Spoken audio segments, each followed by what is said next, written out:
Hello, hello, hello. It's Kyle Shannon with the AI Learning Lab. Happy Sunday night. We ready for school tomorrow? It's always time for school here at the AI Learning Lab.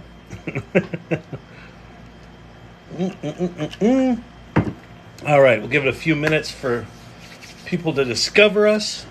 If you can, feel free to share the live, tap the like button, do whatever you need to do. We'll get started here in a second. My name is Kyle Shannon. This is the AI Learning Lab. If you have questions about AI, post them below. Just to get started here, a little bit about my background. I'm an entrepreneur of many times, 12 or 15 companies in my day. My current gig is I'm the founder and CEO of a company called Storyvine, which is a automated video storytelling platform. We do a lot of work in healthcare and pharma. What's up? Clint Copperhead, how's it going? Again, solid name. We appreciate the solid name choices here. AI Learning Lab's not bad. It's a little corporate. Let's see. The hipness factor. See? Another good name. How's it going? Good to see you. Feel free to drop any questions about AI down below. There's these URLs behind my head. Let me explain what's going on here. So if you haven't tried ChatGPT, this channel's about demystifying AI, getting curious about AI, answering questions about it, brainstorming, collaborating. And if you haven't played with ChatGPT, that's what these URLs are for. So this is, if you're like, I keep hearing about this AI thing, I don't know anything about it. I think it's just hype. Are the robots going to kill us? Are the robots going to kill us? If that's you or someone you know, then you've come to the right place. That top URL right there is ChatGPT's official website. So while you're listening to me babble on, go to chat.openai.com and start playing with it. And I'll tell you what to do. And there's all sorts of things you can do there. If you haven't played with it, it's kind of the most power piece of technology ever put in the hands of normal, everyday people. It is fucking remarkable. Oh, and by the way, I swear here too. So if you don't like the cuss words, then might want to find another person. But anyway, go there, start playing. Bing.com is Microsoft's search engine, but also if you click their chat button, it's actually ChatGPT, and it's GPT-4, which is the new fancy model, and you get it for free, and it's connected to the internet. So ChatGPT has this limit where it doesn't know anything past September 2021. Well, when it's connected to the internet, now it does. You can also get ChatGPT-4 at the official website, but you have to pay for it there. It's free at Bing.com. Then you can also get it at Poe.com, but they've got 6 different large language models you can play with, and they have a whole bunch of bots you can play with, and it's just worth checking out. The thing I spend most of my time on in all of the AI stuff going on is chat.openai.com. So that's what that is. Okay. Now, these other URLs here. Prompts.chat is just a big, long document. The beginning of it teaches you about prompting and how it works and how these large language models do what they do. And then it's a massive list of basically ChatGPT personas where you can tell ChatGPT to act like an expert, basically. So act like a storyteller, act like a mathematician, act like a psychologist, it's basically just a massive list of those. And believe it or not, if you do that with ChatGPT, if you provide it context, I want you to act like this, here's the problem I'm having, can you help? And it will. It's pretty remarkable. And then Futurepedia.io, that's just a big, giant directory of AI tools. I think there's about 4,000 in there right now, just under 4,000. Most of them, 90% of them, are horrific pieces of shit that are not worth your time. But, I could spend the next decade at chat.openai.com at ChatGPT and not figure out all the things you could do with it.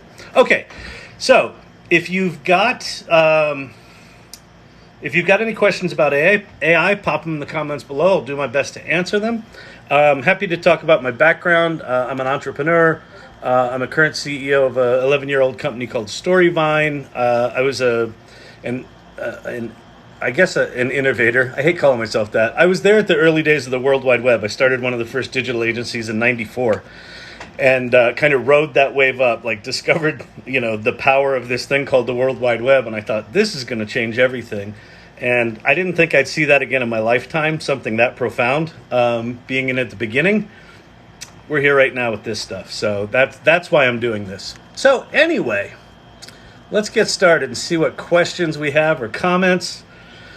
Hello, sir. Thank you for helping me with AI. What's your name? Wesson Radio. You're welcome, Wesson Radio. I listen. I think we're all going to have to deal with it. So if all of us get there even a month earlier than we would have otherwise, then I think this is a good thing.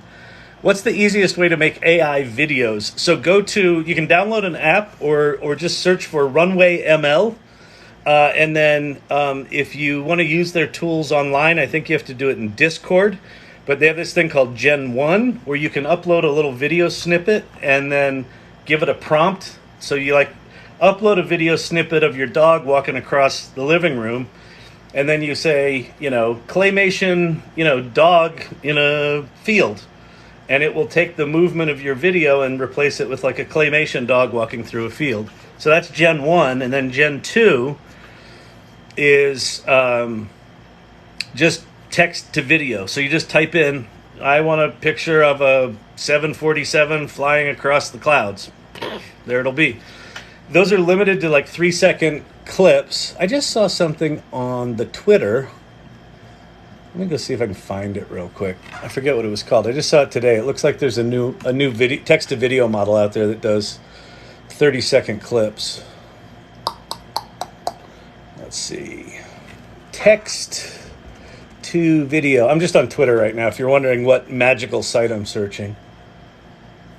That's a nerf. Let's see. I think Andre Karpathy talked about it today. He's the dude from... It's called Zero Scope V. Here, I'll flip my camera around. Hold, please. Let's go look at some video. Let's go to the videotape.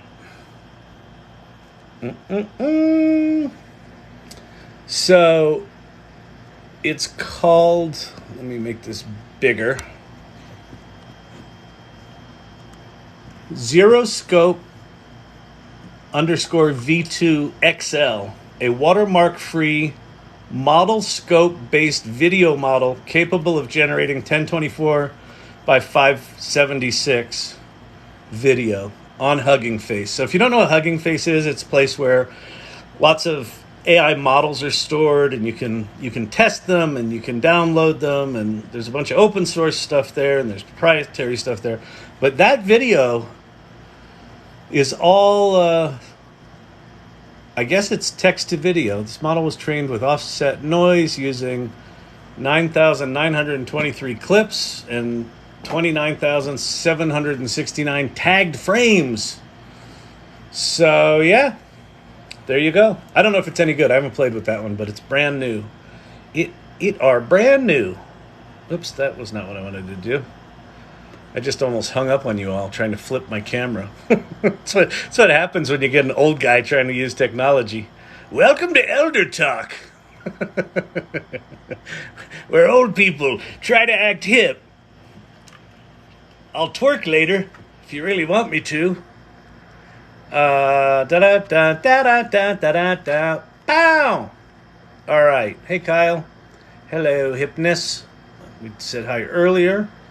All right, what's the next one? What plugins can I use to read and understand contracts? So you can use, we'll do a little ChatGPT primer here since there's a bunch of new folks, I just started.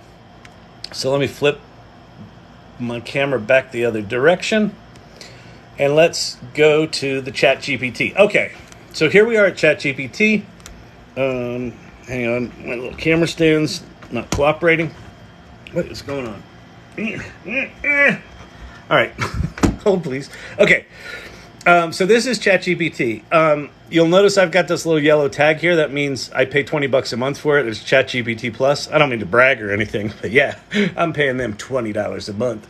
Okay, So what you're looking at here, if you've never seen ChatGPT, down the left is your chat history. Here's your account. I'm going to show you that in a second.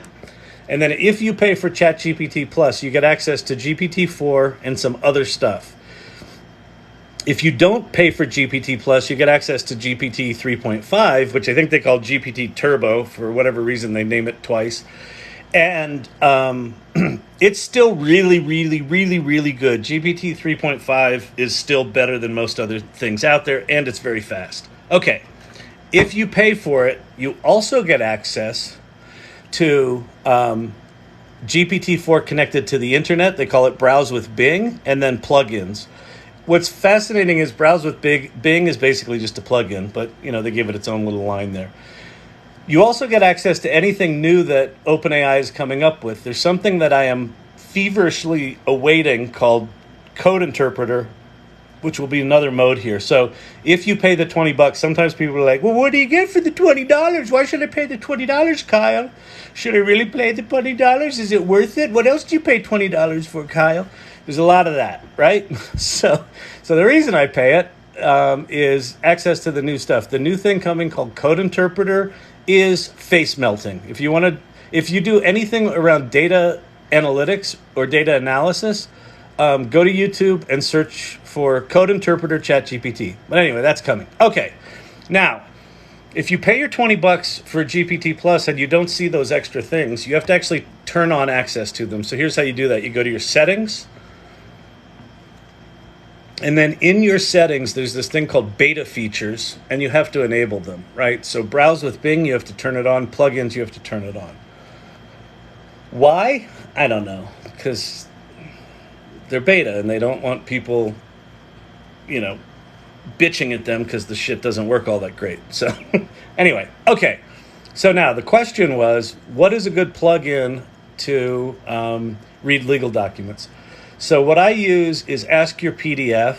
So I actually have that enabled right now. I also have Instacart enabled. I can show you both of those. But you can also go to the plugin store and you can search for, let me let it load here. We'll also see how many plugins there are now. We'll go all. There are now 141 times 4. So what is that? 560? Is that right? 140. Jesus. 280. Yeah, 560. I ain't the best at the math. I ain't real good at them book smarts. Okay, PDF. So I'm going to search for PDF, not PRF, PDF.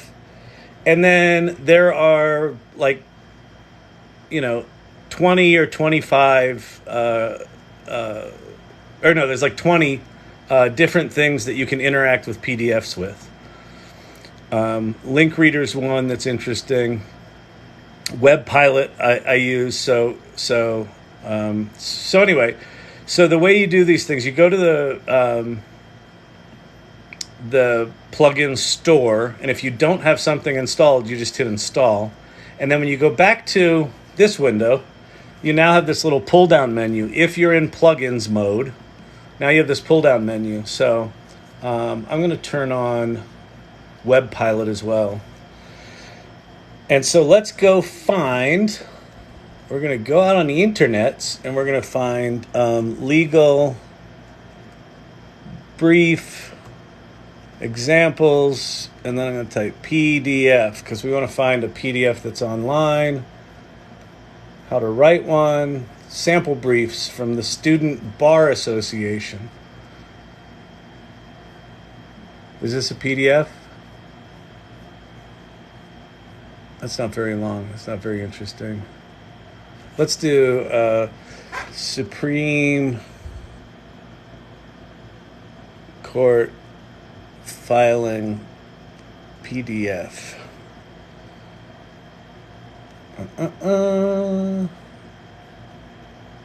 Case documents. Please tell me we're going to be able to find them easily. Come on, I just want one. I don't want to have to search. Okay, what you're experiencing right now, this is why Google is in trouble. Because, in fact, You know what we're going to do? We're not going to do this in Google anymore. We're going to flip over to ChatGPT connected to the internet. Please find me a good example legal brief in PDF format. Maybe a Supreme Court case? Question mark. And now what that should do is fire off browsing the web, which it is, and it will go figure out where to search. So rather than going through the Byzantine nightmare of search engine optimized crap, that here's an example. All right, you're going to give me a link to it? Please give me a link to it. There we go. Okay, so we're going to the link here. Let's go look at it. Page not found. All right, there's another thing you need to know about ChatGPT. That link was dead. Please find another. ChatGPT produces really remarkable content, but it is completely unaware of what it's given you, and it doesn't do things like check if it's actually giving you facts or not. So it's what's called hallucinating sometimes, where it will just give you something that is just wrong, and if you don't check it, page not found. Okay, let's try something else. Please get me something other than Supreme Court. Site isn't working. It's possible that site worked, but I just had to sign up for it. But this is actually a good example of how to use ChatGPT to do research, to find things, to just make things, slightly easier than digging through Google crap. Like, I've gotten to the point where I would rather sit and wait 20 seconds for ChatGPT to figure it out. Like, there it just said click failed, so wherever it tried to get it, it just failed. Than to dig through all that crap at Google. Looks like someone wants to pop up on stage. You know what? I'm going to hit decline right now, Heather, but ping me again in a second and I'll bring you up. Let me just finish. I want to show this person how to search a PDF document, if we can find a PDF document. It would sure be nice. Oh, I know. You know what I could do? I've got that failed. Okay, I'm going to stop generating. We're going to go back to the Google. We're going to go legal brief file type : PDF. From memo to appellate. Is this actually a legal brief? Please be a legal brief. No. Is it? No.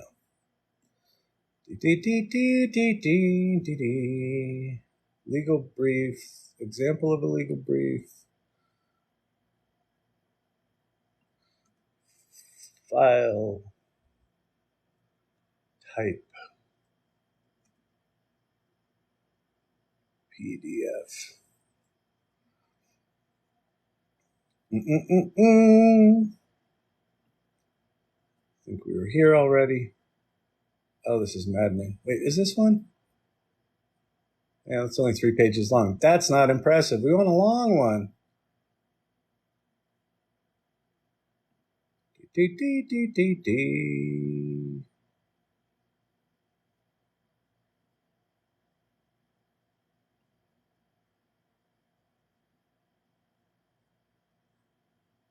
Okay, well, this isn't a legal brief, but best practices for motions brief writing. So here's a description of a course on that. Anyway, I'm going to grab that PDF. So now I'm going to come back to the ChatGPT. I'm going to go to plugins. And now I've got, what's it called? Ask Your PDF. I've got Instacart, which that shouldn't matter. And I've also got Web Pilot. So in any chat session, you can have up to 3 plugins enabled. And so now I can just say, based on this, and then I'm going to type in that or paste in that URL, and I'm hitting Shift Return to do a line break. Please summarize with top 5 bullet point keys. whatever. It'll understand what that means. You can write fairly crappy prompts, and it seems to understand it. So what that should do now is it'll figure out which plugin to use. So it's using WebPilot. So WebPilot can go look at a web page URL or a PDF, or I think a couple of other things. It's also using Ask Your PDF. That's interesting. It recognized that both of those might do it. So one of them didn't like it. What did WebPilot say?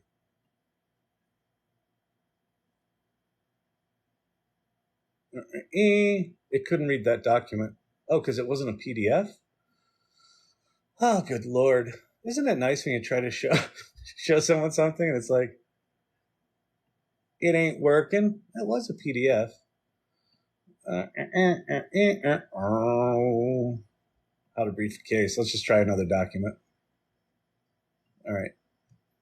We'll do copy. We'll go back here. We'll scroll down and we'll say, based on this. Oh, well. Let's see what it does here. I didn't actually give it a prompt. Please, please. Oh, that's interesting. So it actually remembered. So up above, I prompted it, and I said, summarize it and give me the top 5 keys. And it said, here are the 5 key points. So the name of the case, write the name of the case at the beginning of your brief. What are the facts? What are the issues? What are the holdings? So you can take any PDF that you've got or any web page that's got, legal stuff on it, and you can search for it. So anyway, hope that helps. Sorry that was such a shit show nightmare of me trying to find documents. This is why Google's in trouble, though. It really is. It really, finding shit on Google used to be a thing, and it ain't now because the SEO game just, fucked things up. There's just too much SEO optimized stuff. So all you find is click here to sign up here, to buy my thing, to subscribe to here, to maybe get the thing that you want, when you can get it for free at the 37th link down the list. Or you can just go to ChatGPT and let it fail 40 times and find it faster. All right. Hey, everybody. My name's Kyle Shannon. This is the AI Learning Lab. I'm a smartass. These URLs behind my head, that top one is the official ChatGPT website. If you haven't used it yet, thanks for the kind words or the kind taps. If you keep tapping, it'll let people know we're here. I appreciate that. AI is going to kill us, but not like Blade Runner or Terminator. Okay. How do you explain how it has started to teach itself things that it was not programmed to do? Yeah, they call that emergent behavior, which is a particularly geeky term for holy fucking shit, guys. Did you think it could do that? Did we train it to do that? No. That's called emergent behavior, or as we like to call it in the vernacular, oh, that's the scary as fuck shit. How do you explain it? Well,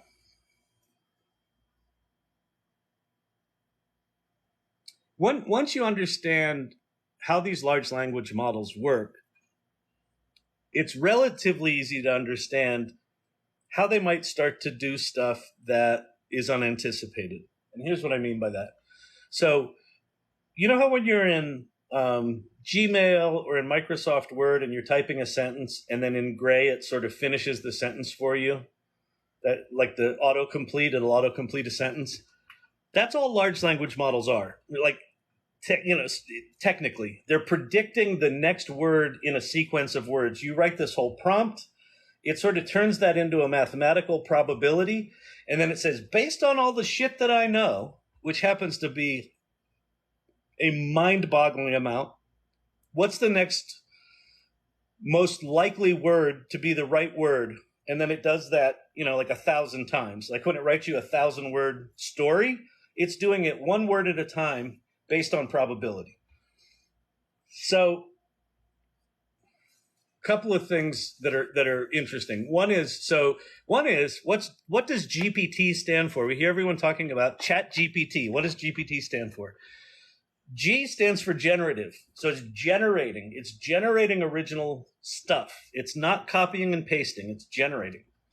Pre-trained. It means that this is a large language model. This is a machine learning model that has been pre-trained. You don't have to bring your data. There's all sorts of reasons you want to bring your data, but it used to be you had to bring your data. You'd bring in your big pile of medical data and you'd train the large learning model on it and say, go look at my, CAT scans or my radiology scans or my whatever words, right? What the T in GPT stands for is transformer. So transformer is a framework, a technology, a protocol that Google invented in 2017 that allows these large language models to be trained on massive data sets. And what OpenAI did, the inventors of ChatGPT, is they said, hey, I got an idea. If this is all about the quality of data we put in here and we can put in massive amounts of data, why don't we train this thing on all of the public internet, or as much as we can possibly get? So they spent years tagging and categorizing and sort of finding, everything from Wikipedia to blogs to websites to university research facilities, all that sort of stuff. And that's all in there. And so they did GPT-1 and then they did GPT-2. And then in 2020, they did GPT-3. And all of a sudden this thing started, I don't know if it got emergent behaviors back then, but it started getting really good. And when they put this thing out, they're like, this GPT-3 thing seems pretty fucking powerful. And people started talking about it. And then sometime in there, they also trained GPT on all the computer programming languages. So they trained it on kind of all of the internet shit that was out there, right? Like the past 3-4 decades of content that has been dumped in the internet. And then they also trained it on I think all of GitHub and all the programming resources, right? And they did some models that were specialized for coding. And then they kind of combined those two fine tunings. And guess what they found out? That once they trained it how to do computer programming, the language shit got dramatically better. So that was an emergent behavior that showed up that they weren't expecting. Like those two things are not causally related, right? They didn't say, go take programming logic and apply that to written words, but the written word stuff got dramatically better once they did that. Now, my theory is once it kind of understands, logic and it's got, it understands there's kind of these syntax and structure and things like that. Maybe there's some way it correlated story structure with coding structure and it just said, oh, well, maybe I could just take some of this, logic over here and apply it there. So they don't know how it does that or why it does that, but that's the emergent behavior that arrived. I can't explain why it happens and neither can the scientists. And that's one of the freaky things, right? So as these things get more sophisticated, all sorts of stuff's going to happen. Reindeer says, ChatGPT lacks the ability to troubleshoot. Well, it doesn't. It's really good at finding bugs in code and fixing them. If it gives you an answer, you can tell it to analyze its own answer and tell you how it would improve it, and it will get dramatically better. But it does not have built into it those kinds of checks and balances. When you say, write me a legal brief and cite the cases that support that brief, it will write a legal brief and cite cases. And very often the legal brief is very, very good because law documents are very structured and GPT is fantastic at structured documents. So it will probably write a really good legal brief, but it will also likely make up all of the citations that support the brief. There was a case about 2 weeks ago where a lawyer turned in a legal brief to a judge and didn't check his work. He had ChatGPT write the brief and didn't check if the cases were real, and they weren't. And the judge was like, what the fuck, bud? I don't think the judge used that language, but that was probably the intent. I don't know what's going on with my hair, but, what are we going to do? So anyway, yeah, that kind of logic checking is not in it yet. Over the next 3 years, I'm sure there'll be entire industries built on fact checking and all that sort of stuff. So don't dismiss the technology for what it is today. It does hallucinate. It does lie. I like to call it mansplaining as a service because, like a good man, it will confidently give you an answer even if it's wrong. All right. Is there any way to tell if an image has been made in AI? Well, I don't think so. I think the EU is talking about requiring some sort of watermarking or some sort of tagging with AI generated stuff. Here's the problem, and this is the problem with writing and with images right now. So right now you've got these really distinct tools, like you've got ChatGPT, which is at that address, and you go to ChatGPT to do your AI generated word stuff, and then you go back to Microsoft Word to write, right? Well, Microsoft is rolling ChatGPT across Office 365. It's going to be integrated in all of the Office suite. It's going to be integrated. Bard is going to be integrated in all of Google's Office suite. It's already in Notion. It's already in other things. Within Photoshop, you've got Adobe Firefly. They've got this new feature called Generative Fill, where you can take a photograph of, like, a woman, on a beach, but with just a little bit of background behind her, and you can make it a really wide image and just tell it to fill in the beach, and it will just fill in the beach. So if 80% of that image is AI generated, but 20% is the original photograph, but all of the AI generated is really just extending kind of the edges of the photo, at what point is it AI generated? At what is it 1 pixel? Is it 5 pixels of original art that it has to be declared human? If I've got Microsoft Word built into, or if I've got ChatGPT built into Microsoft Word and I'm writing a letter and I get stuck on the second paragraph and I'm like, can you give me some ideas for how to professionally tell them to go fuck themselves? And it writes that second paragraph. Is that AI generated, or is that my letter that I just had a little leg up? And how is that different than a grammar checker or a spell checker, right? So I think we've got a short window where this idea of was it AI generated is an important thing. I don't think long term it's important at all. This used to be a thing in the photography business, right? They would say, well, was this a digital image? Because if it's a digital image, that's not a photograph. Until it was, right? It's going to be the same thing here. So I don't think there's a way right now.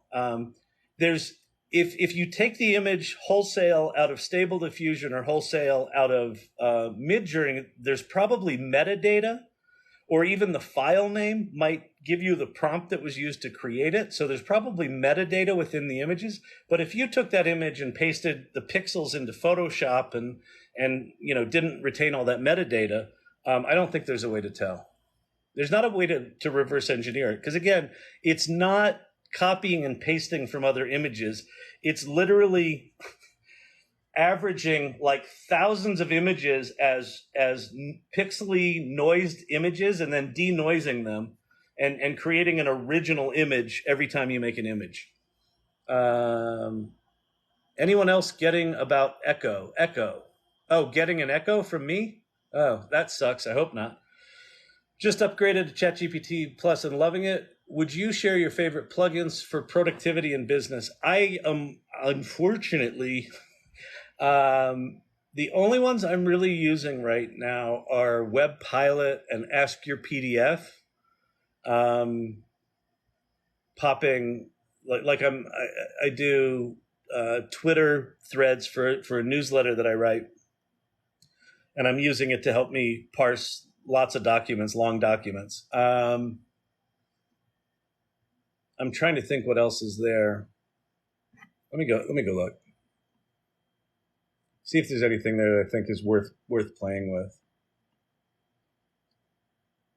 There's one called Brand Fetch, which is kind of cool. You can just say go find me all the brand elements for Pepsi, and it'll find like their colors and their logos and shit like that. The thing about plugins right now is a lot of them are basically just little hooks into other people's websites. So it's really easy to write a plugin. So I saw one the other day that was like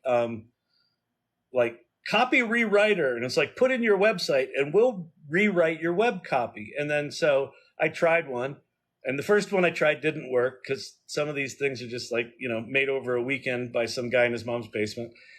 And I tried another one and it worked. And it rewrote it decent. I put in my company's website and it kind of captured it and rewrote some nice things in there. But then the last paragraph was, if you want writing like this or other things, reach out to our agency by clicking here. So it's basically just a big ad for an agency, which I thought was pretty clever.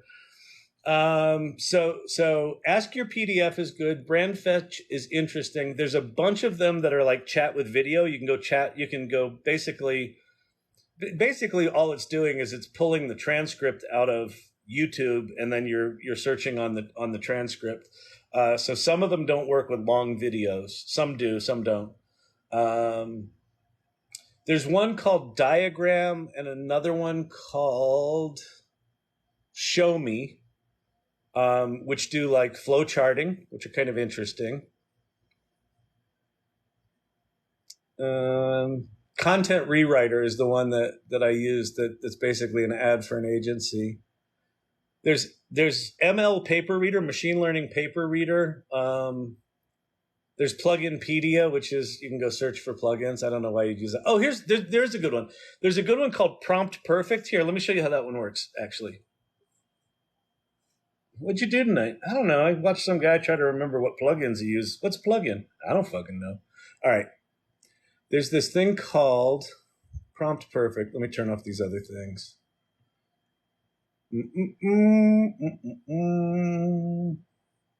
All right, I'm going to turn on Prompt Perfect. So the way Prompt Perfect works is if you don't have a way with the words, if you're not flowery with the English, you can type in the word perfect first and then your prompt. Write me a poem about the sky, right? Which is a horrible prompt because it's so generic, you're just going to get generic crap. So because I wrote perfect before the sentence, it fires off that plugin and then it sends my crappy prompt and it actually rewrites the prompt and then submits that new prompt. So please compose a poem that vividly captures the essence of the sky, including its colors, textures, and movements, as well as any emotions or thoughts it may invoke in you. Your poem should be creative and imaginative. It should reflect your personal experiences and perspectives of the sky. That will actually get us like a more specific, a better poem, right? Absolutely. So now here's your poem based on that better prompt. So Prompt Perfect is pretty good. Let's see if it's actually any good. In the grand theater of the heavens above, where the sky like a canvas wears the day, cloaked in hues of blue, a spectacle of love, a masterpiece where light and color play. The sun ascends, a fiery orb of light, painting streaks of gold at dawn's first sight. Clouds, like cotton, float in a gentle flight in the vast expanse of a day so bright. It's not bad if you do it with a shitty English accent. All right, so Prompt Perfect is pretty good. What other plugins are worth looking at? Web Pilot's really good. Wolfram Alpha will do serious math if you know how to do that. There's one for Zapier. If you do Zapier automations, that you can describe an automation and it will kind of go write you your first draft of the automation. It ain't great, but it's not bad. And then there's now 560 of them. So there's way more than I've looked at. So, but just be warned, plugins are early right now. So the plugin store right now is kind of like the early days. If you remember when the iPhone came out, the App Store didn't exist. There were these things called widgets, which were basically just bookmarks to websites. And like all the developers were like, this isn't a real application. This is a widget. Widgets are stupid. This is just a link to a website. And your phone is dumb just because it's the most remarkable technology in the history of mankind. But other than that, it's dumb. That's where plugins are right now. So think of it as like, step one of the App Store, and that's it. It's going to be quite remarkable. And yes, that's how all developers talk. Oh, it just lost my place. Anyway, welcome. My name is Kyle Shannon. This is the AI Learning Lab. If you're wondering what these URLs are behind my head, if you haven't played with ChatGPT, chat.openai, that's the official website for ChatGPT, so go check that out. Bing.com is Microsoft's search engine, but if you click the chat button, that is also ChatGPT. It's GPT-4, it's connected to the internet, and it's free. And then Poe.com gives you access to 6 different ChatGPT-like models. 3 you have to pay for, 3 are free. And there's a bunch of bots and stuff there that are fun to play with. Prompts.chat is a document that teaches you about prompting, what it is, why it works, how it works, and then gives you a whole pile of personas that you can tell ChatGPT to ask. Thank you for the rose. Appreciate it. You can tell it to act like a tax analyst or a mathematician or a writer or a screenwriter or a bunch. It's a whole list of that. And then Futurepedia is just a big giant directory of tools, most of which are crap, but many of which are profound and eye-meltingly powerful. We are in a new era where the tools that we've all been given access to are like nothing we've ever seen. While ChatGPT looks like as simple as a Google search box, it is a profoundly different result. Profoundly different. And I'm happy to talk about that. So please feel free. Thank you for the heart. All right. Let's see. I really try to answer all the questions.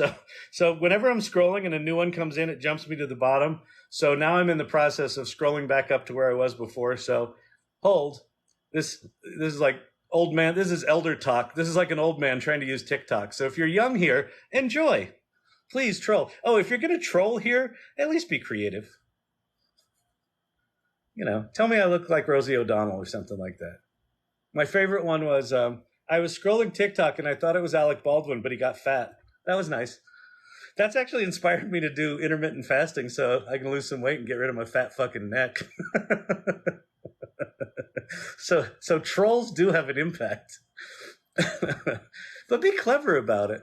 How do I buy it? What? ChatGPT? You just go to your name, you click on your name and then go to My Plan.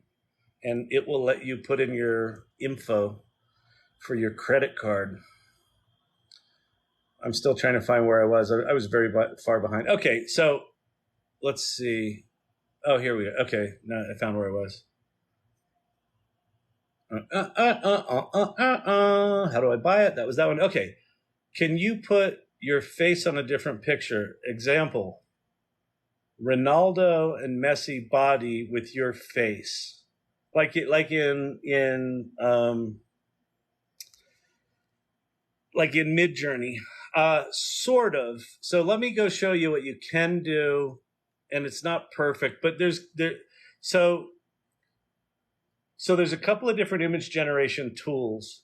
There's Stable Diffusion and Midjourney are the 2 most sophisticated ones. Those are the ones that are kind of the best and can do the best kind of stuff. There's also Adobe Firefly, which if you're in a commercial business, it's good because it wasn't trained on any copywritten images. So Adobe Firefly is good for commercial stuff. If you want quality, Stable Diffusion and Midjourney. In my opinion, Midjourney is by far the better tool, but it's very much back and forth. And Stable Diffusion is much more flexible and capable because it's open sourced and the whole developer community is working on it. Midjourney is just whatever they've done with their algorithm, it's just better. In Stable Diffusion, there's a thing called Dream Booth where you can upload like 20 of your images and it will kind of learn your face.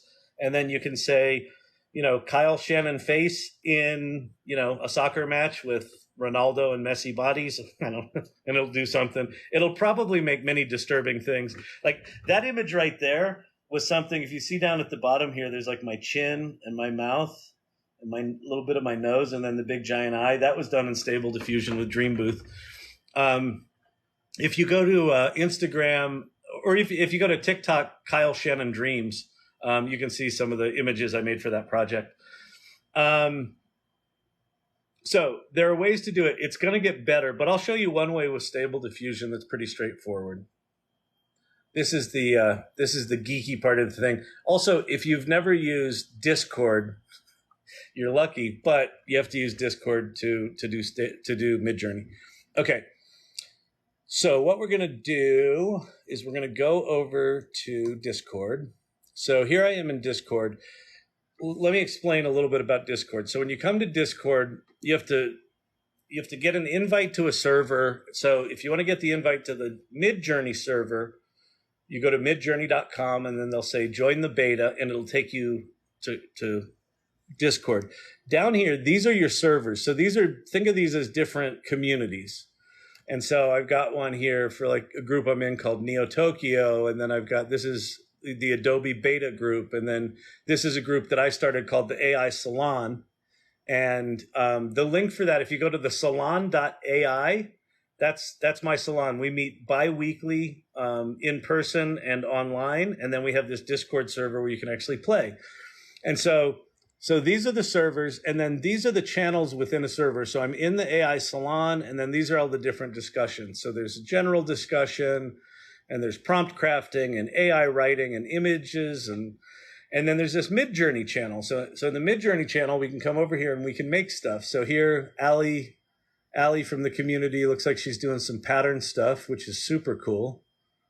And some super 80s Miami Vice looking Tron mountains. So that's cool. So you can see stuff other people are working on. But so here's how you do it. So I'm going to go to my Finder. I'm on a Mac. So Finder is where all my little files are. And then I'm going to search for 512 because I have a folder full of images of my face. Oh, that one's disturbing. Let's use that one.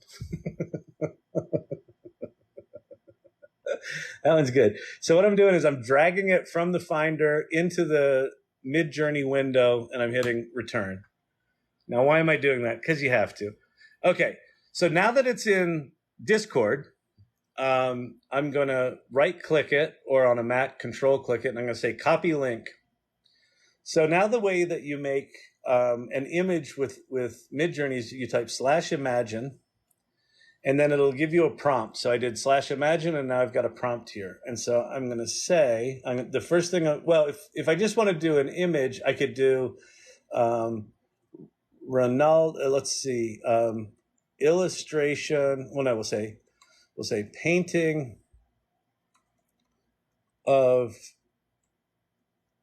Ronaldo scoring a goal in the World Cup with stadium fans cheering, and I don't know. We'll just do --AR, which stands for aspect ratio 16:9. And you're asking, but Kyle, isn't this an image generation program? Shouldn't you be able to just point and click on shit? Yes, you should. But we're early. So you have to do command line stuff.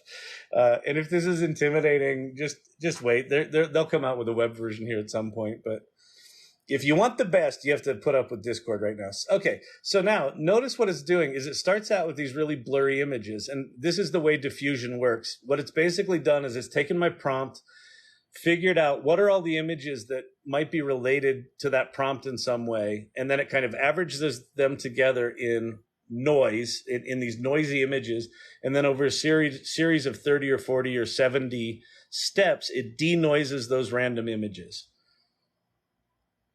All right, so you can see that doing that, and while it's doing that, I'm going to do /imagine, and rather than just typing in a prompt, I'm going to paste in that URL from my picture before, right? So I uploaded the picture of me with the dorky smile on it. Then I right-click to get the URL for that image. And so now I'm starting with that as the first image, and I'm going to take this exact prompt that I did to generate these Ronaldo images, copy, and I'm going to paste that after the URL of the picture of me. And it should generate something that kind of looks like one of these paintings, but has my face on it. So maybe it'll have glasses. We'll see. But there's Ronaldo. Those are actually pretty good. for a really crappy prompt, those are not bad. This is Midjourney 5.2, that's pretty good stuff. That are pretty good stuff. And then we can see how comically bad me in a soccer outfit's going to be. Oh yeah, I can already see me in there. Look at the collar shirt.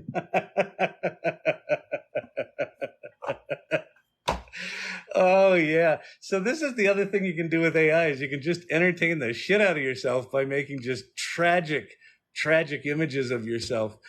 It was funny when I'm doing the stable diffusion things for my art project. There's certain prompts that I did, just no matter what I did, it made me like this 450-pound gargantuan dude. And then there were other times where it made me look like a movie star. So you just gotta keep jerking around with the stuff. So those are actually interesting. Do they look completely like me? Not completely, but they're pretty, they're at least in the neighborhood. These could at least be cousins. Like that guy looks pretty close. That's got a little bit of me in it. Certainly got my hair, right? That doesn't look like me at all, but we also said, it's a painting of Ronaldo scoring a goal. So anyway, hope that helps. I think one of the things sitting underneath your question, though, is predictability. Like, can you get it to really, really, like, just have your face and do stuff around it? You can sort of do that. Actually, there's another, you know what? There's another place we can do this. Hold. Okay. There's another way we can do this. Let's upscale one of these pictures here. Oh, wait. Hang on. Let me flip my camera back. I'm going to show you generative fill within Photoshop, which is pretty remarkable. All right, so here. So okay, let me tell you another thing about Midjourney. So it'll generate these 4-up images, right? And then you have this U1 through 4 and V1 through 4. U means upscale, V means variant or variation. So I can take any one of these. I'm going to take this upper right one, and I'm going to say, give me, it's 1, 2, 3, 4. So I'm going to say, give me some variations of number 2. And so it'll do just some slight variations of that. It'll do this pretty quick. And then I'm going to take the one I like best, and I'm going to upscale it. Then I'm going to pop that into Photoshop, and I'm going to show you something cool we can do. That's kind of creepy with the little red dudes. Oh, yeah. Those are looking disturbing. I mean, some of these things will haunt you in your dreams, so just be fair warned.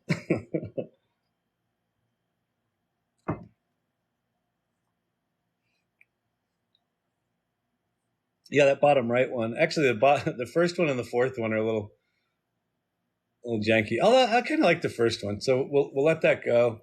As soon as this renders, then we'll pop over to Photoshop and I'll show you generative fill because there's some interesting things you can do there. Is that done? One more pass. We're at 93% right here. 93%.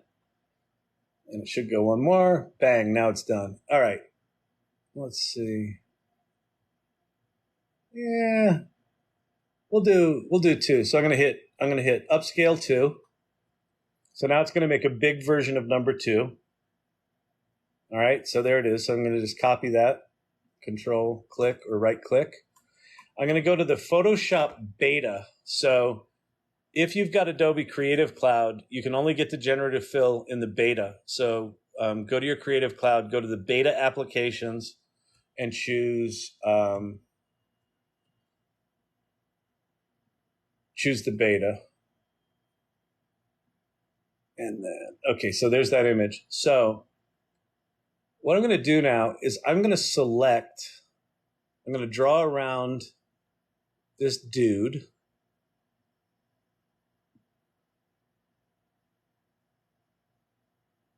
My cousin Ronaldo Shannon.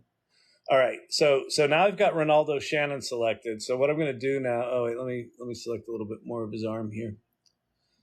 So now what I'm going to do is I'm going to invert that selection, right? So now it's everything but the dude. So it's just got the background selected there. So in the beta, it's now got this contextual little menu. Is there any way I can make that bigger? Oh, it doesn't get bigger. Oh, well, I guess I'd have to change my resolution. It says generative fill right there. So it's a context-sensitive menu bar. So if I say generative fill, it now pops open a thing. So I could say, so if instead of being with this painting background, I could say Amazon jungle full of insects and animals. And then I say generate. It's now going to essentially replace that background. It should keep me, should keep the forward thing nice. And it sort of understands the whole picture. So it kind of understands that there's a guy standing in front of something. And so now I just selected the background. And so now if we get one of these that actually has insects in it, it could look like I'm scared. So anyway, so that's another way to do it is with generative fill. So you could take any old image and just kind of replace the background. This stuff is staggeringly powerful. I can also do like if let's see, I'm going to draw that little circle right there, and I'm going to do generative fill, and I'm going to say terrifying jungle spider with fangs on giant web. Generate. So hopefully we get a nice terrifying arachnid over my shoulder. That one's crappy. Let's see. It gives you 3.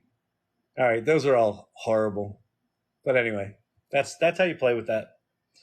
So that's generative fill, and then upload an image into Midjourney. So hopefully that will help you. Welcome, everybody. It looks like we have a bunch of people here tonight. I appreciate it. My name is Kyle Shannon. This is the AI Learning Lab. If you're new here, welcome. If you have not played with ChatGPT before, the reason I put all these URLs behind me, that top one, that's the official ChatGPT website. I am not affiliated with it in any way, other than it's the shit. It's the most powerful tool ever put in the hands of humankind. And we are lucky enough to live at a time when we get to fucking play with it.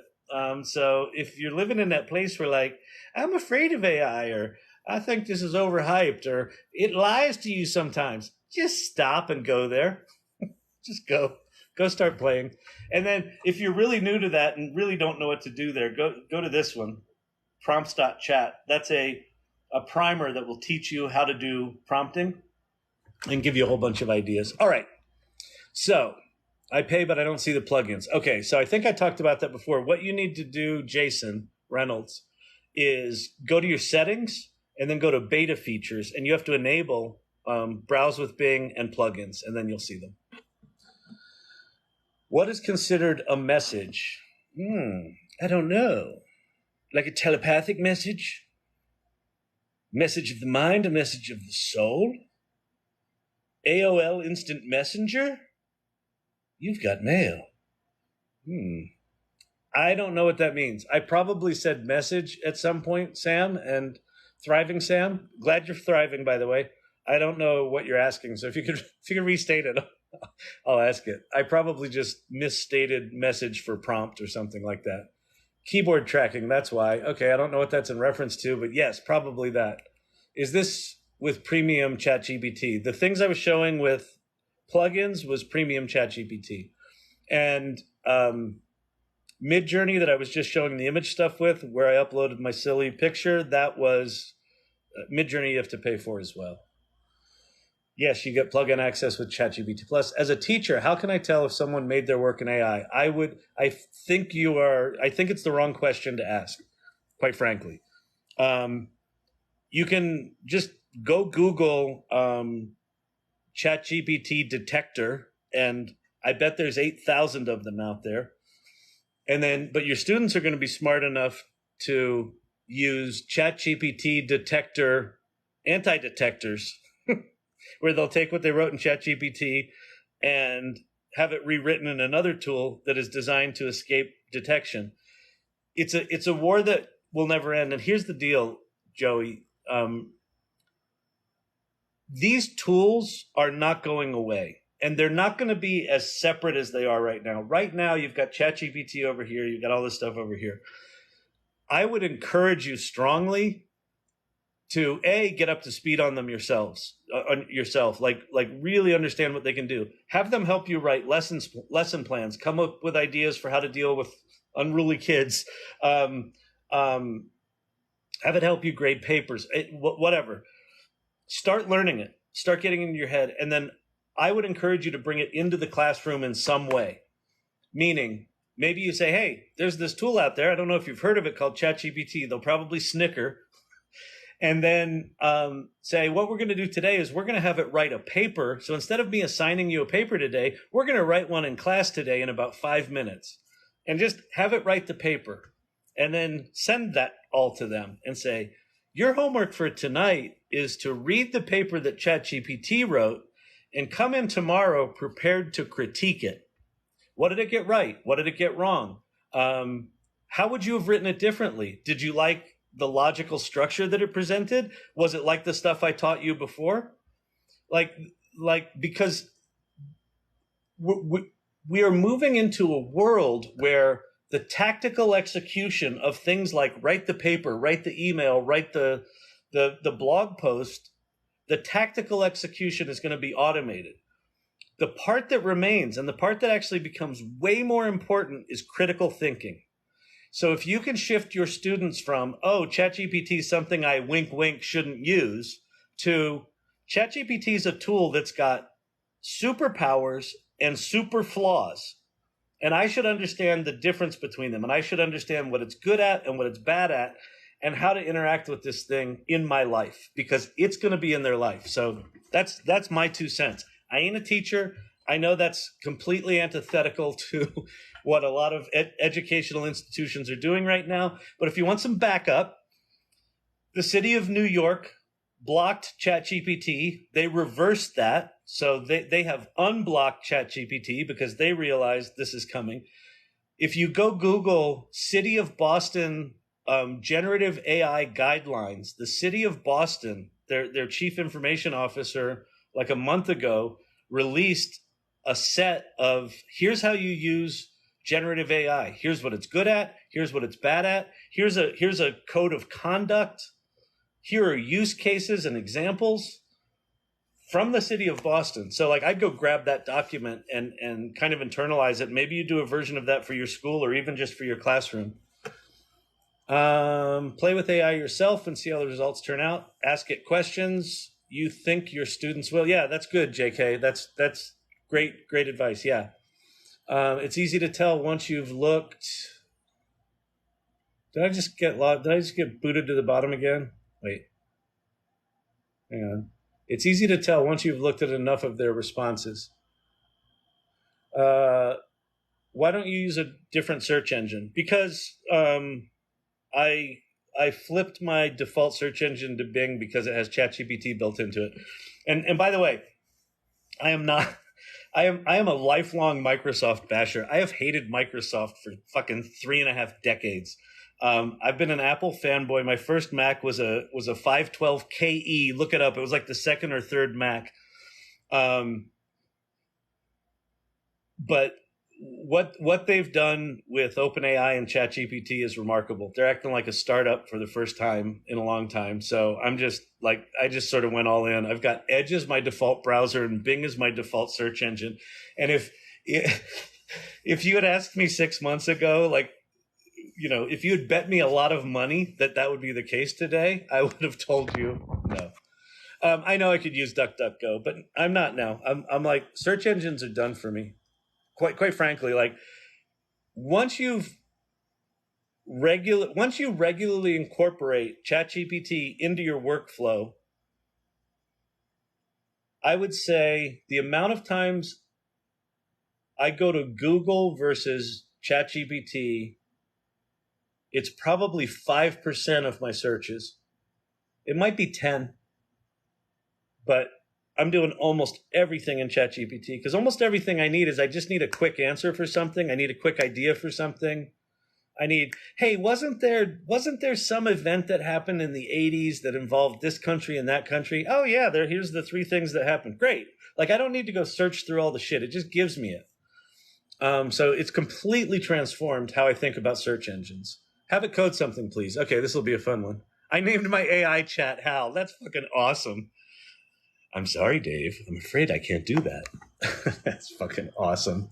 Have it code something, please. So the coding something, this was something that this was my first big epiphany with ChatGPT, where I had a similar epiphany with ChatGPT that I did the first time I experienced the World Wide Web. Where with the web, it was I published an online magazine. It was one of the first art and culture magazines on the web. And 3 weeks after I uploaded these files to some server in California, there was a full-page article about my magazine written in Paris in a Parisian newspaper. And it fucking just melted my head. I'm like, holy shit, the world just changed. And I had the exact same epiphany with ChatGPT, and it kind of went like this. So I was in 4 didn't exist yet. It was just ChatGPT 3.5. So this is the free model. So I went in and I said, write me a Python application that takes in 3 text inputs and uses those values in an open AI GPT-3 API call. This was ultimately what I got to. I didn't start with this. Certainly. Here's an example of Python script to do that. So my first example, so what's it doing here? Combined input, there's your response, there's your inputs. Let's see, did it send anything to OpenAI? Oh yeah, Text DaVinci 3. So there's the OpenAI complete. Let's see. And if I don't feel like parsing that, I can say, where do I modify the OpenAI prompt in the code?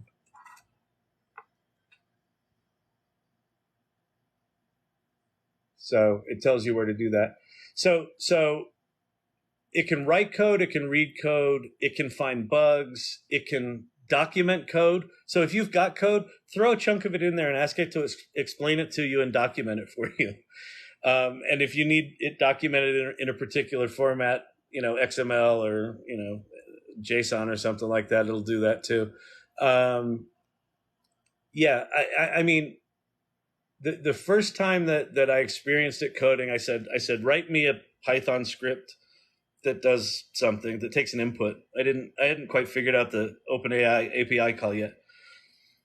And so it generated the code, and then I realized I haven't written code in like 30 years, and like all I wrote really was like HTML. I didn't ever do any real programming. With ADHD, coding ain't my thing. Concepting's great, but coding ain't me. So I wrote all this Python code, and I thought, oh, I don't know how to run Python code.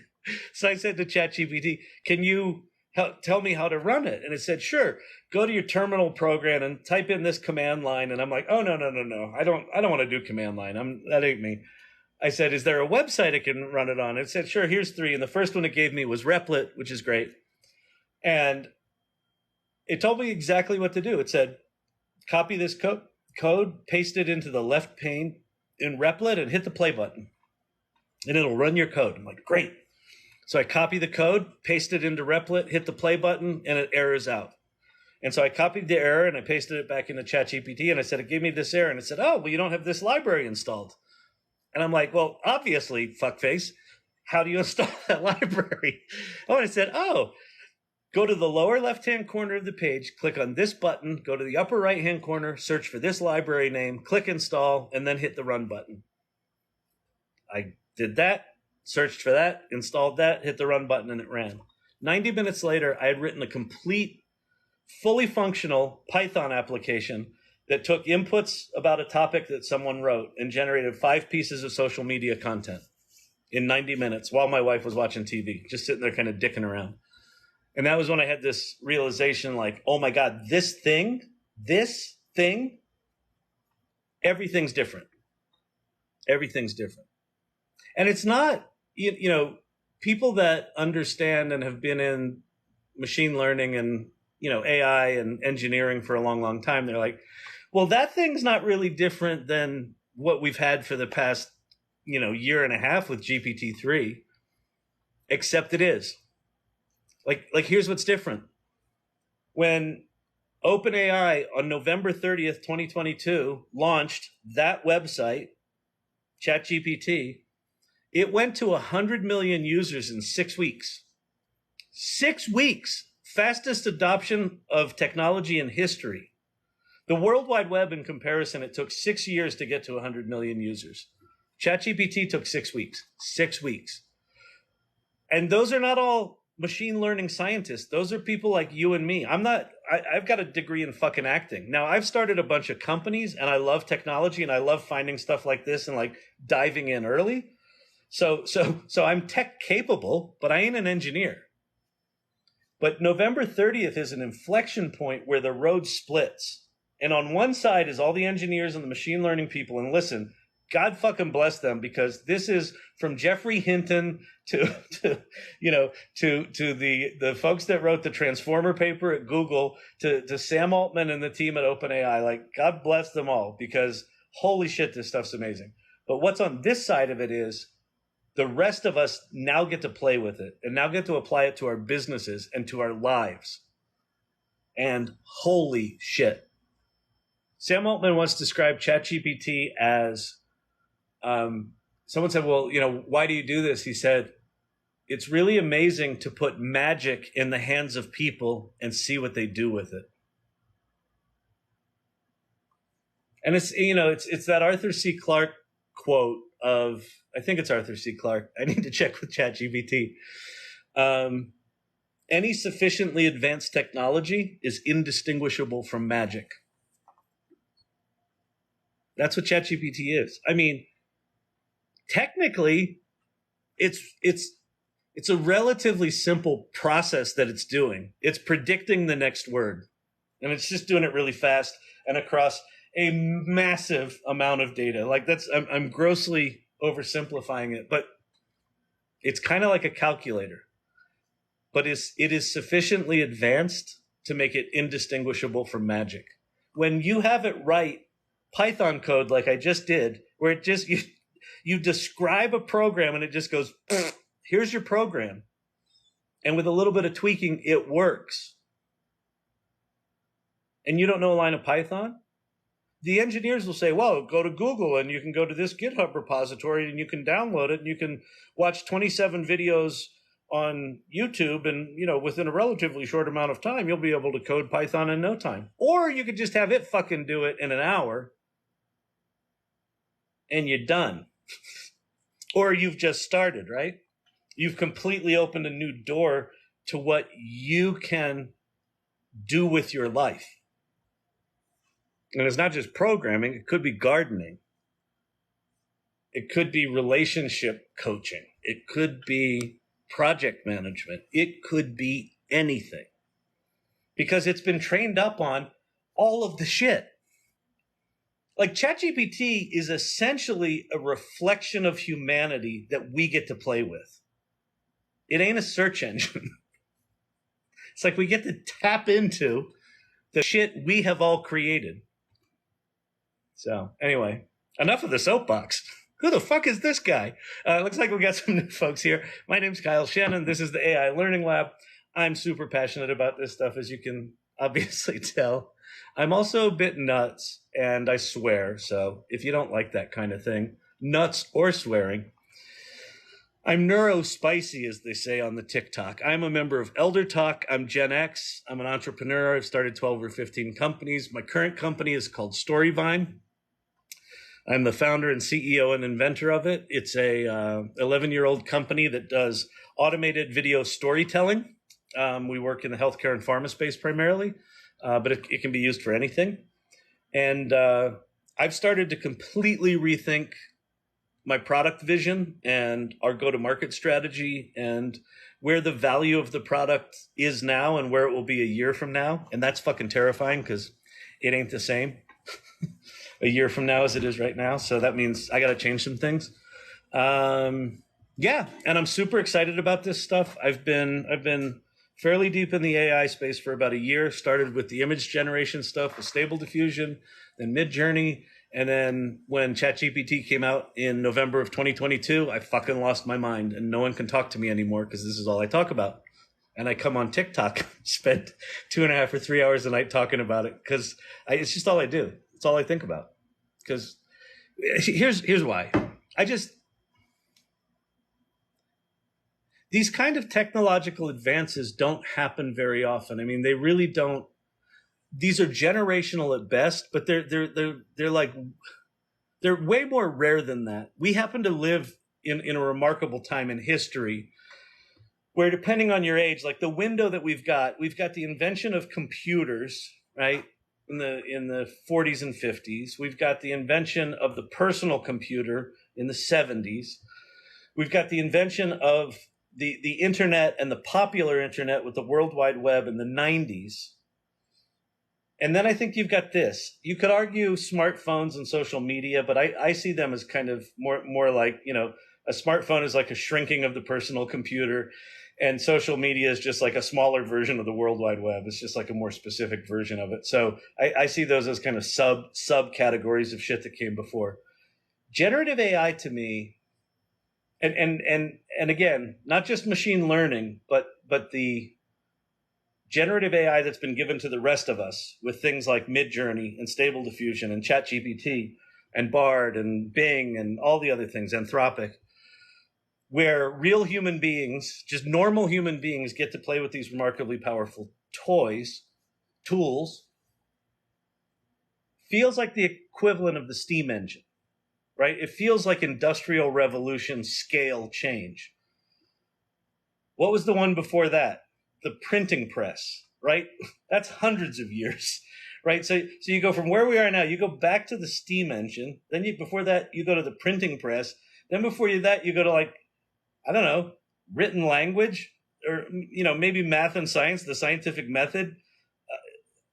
And then, you got like fire, written language, printing press,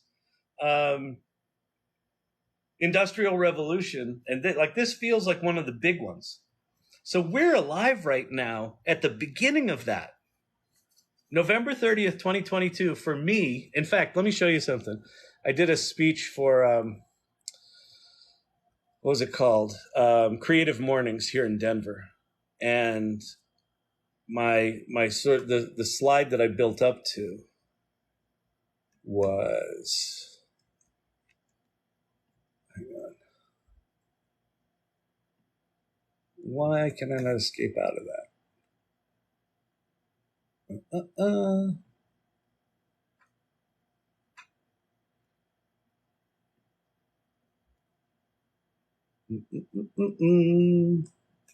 It's not letting me escape out of it.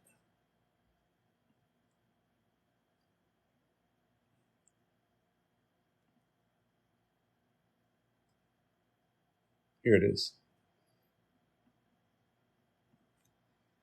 This was sort of the image that I built to. November 30th, 2022. I see as the beginning of what I'm thinking of as the Great Renaissance, that these tools that are going to amplify who we are and what we can do were put into our hands.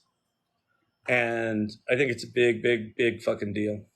And that's why I do all this. So anyway, that's who I am. If you've got questions about AI, pop them down below. Let me turn back on all my goodies. The other thing here, let me turn on one other goodie here. The other thing, if you're really into this stuff, I created a group called the AI Salon, and if you go to the salon.ai, that's our link tree. So we meet every other week. There's a meetup there, and we have an online Discord, and we have a LinkedIn group. And then if you go to Twitter, this Everyday AI News is a newsletter that I put together with my friend Greg Mushin. So those are just both things that none of them cost money. You know, if you're asking, oh, you're making a lot of money doing this? No, I'm not. What am I doing? I got to change. Let me change it back to the general stuff. And so this stuff, ChatGPT's website, Bing that's Microsoft's search engine that has GPT-4 built into it. Poe.com gives you lots of other things to play with. But these are all sort of ChatGPT variants.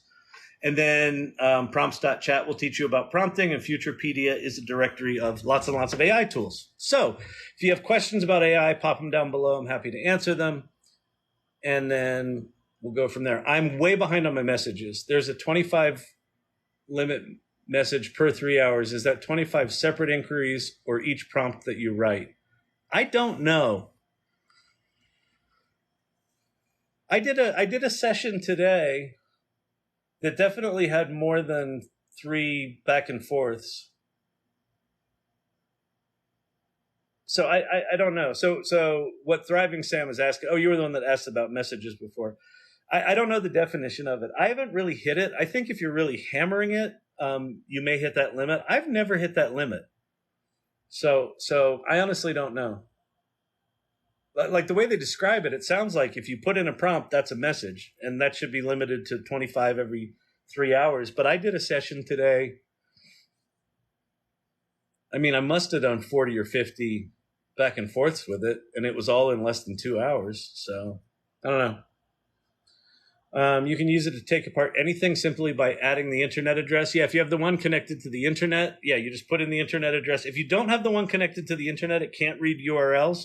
But with the one connected to the internet, or with the one that is Web Pilot, I think is it called Web Pilot? Something like that. Web Pilot or Link Navigator. I don't know. There's a bunch of them in there. But yeah, it's amazing that you can just point it to a URL and say, go read that website or go read that PDF document and tell me about it. And that stuff's going to get more and more powerful. In fact, I'll show you something. There's something really powerful at Poe.com. You have access at Poe.com if you subscribe to it. There's you have access to Claude Instant 100K, which is a 100,000 token large language model. If you're new to this, you're like, okay, Kyle, what does that fucking mean? Oh my God, this shit's so geeky right now. Here's the good news. If you're exhausted by how technical this shit is right now, this is exactly how the early days of the web were. You had to be geeky to play. This is going to get a lot less geeky very, very fast. So a year from now, it won't look like this. But here's what goes on. If you use ChatGPT, it's got what's called a 4,000 token context window. And there's a new version coming that's going to be 32, and there's some versions of it right now that have 16 and some that have 8. But let's just call it 4 for now, because most people have access to a 4,000 token context window. What's a context window? Oh, and what are tokens? Tokens are things that geeks measure. 4,000 tokens equals about 3,000 words, which humans use. So the geeks are worried about token count. The human beings are worried about word count. So in the current ChatGPT, think of it like this. You've got this sliding 3,000 word window where it's kind of got memory of all that. So I could put in a 2,500 word blog post and then say, summarize this for me, and it'll respond with a summary of that. And if that all fits within 3,000 words, then I can keep having a back and forth about that blog post and tell it to give me key takeaways and new ideas and things like that. But if you've ever used ChatGPT, there's a point at which it seems like it forgot what the fuck we were talking about. Like all of a sudden it will have forgotten the blog post, and like it It's just like, it'll just give you some generic random answer that seems like it's answering you, but you're like, that's got nothing to do with what we were talking about. That's because whatever it needed to answer that question has blown out of the top of the context window. So the 100,000 token context window you can play with at Poe.com means 75,000 words. So you could put in an entire novel or entire screenplay and start interacting with it, and it just fucking reads it. And it's like, one of the things these large language models are brilliant at is analyzing data. Like, give it a screenplay and tell it to write you a log line, and it will, and then tell it to give you a character breakdown and what happens to them, and tell it to give you a plot breakdown and what happens in scene one, and what's the turning point, and what's the midpoint, and what's the fucking denouement, and it will fucking know it all. So you can do that just, there. You can also do that if you use the right plugin that can read long documents. You can do the same thing with plugins, but it's pretty magical to just, I pasted in the entire screenplay of 2001: A Space Odyssey into the Claude 100,000 thing, and it just, here's Dave, here's his crewmate, here's Hal, here's what Hal said to Dave. It's fucking wild. I'm telling you, we're living in magical times. How about a mobile phone contract? So on my phone, so OpenAI does have an iPhone, not Android. They do have an iPhone app, but don't go to the Apple web store and get it, because there's like 6 or 7 scam apps that the logo looks identical to ChatGPT. So go to OpenAI and go to products, ChatGPT, and you can find a link to the official one. But I don't even use the official app because it's not as capable as the website. So what I do is I point my phone browser to that address, and then I bookmarked it. So I have an icon on the bottom of my phone that is ChatGPT, and it's just pointing to that address. And it's a simple website. It's just an input box and an output thing. So you go there and you pick, do you want ChatGPT 4? Do you want plugins? Do you want this? Do you want that? So I'll be doing my morning constitutional, and I'm like, I got an idea. Let me write a new novel. Type it in. Hey, ChatGPT, can you help me write a novel while I poo? It will. It does. It's just insane.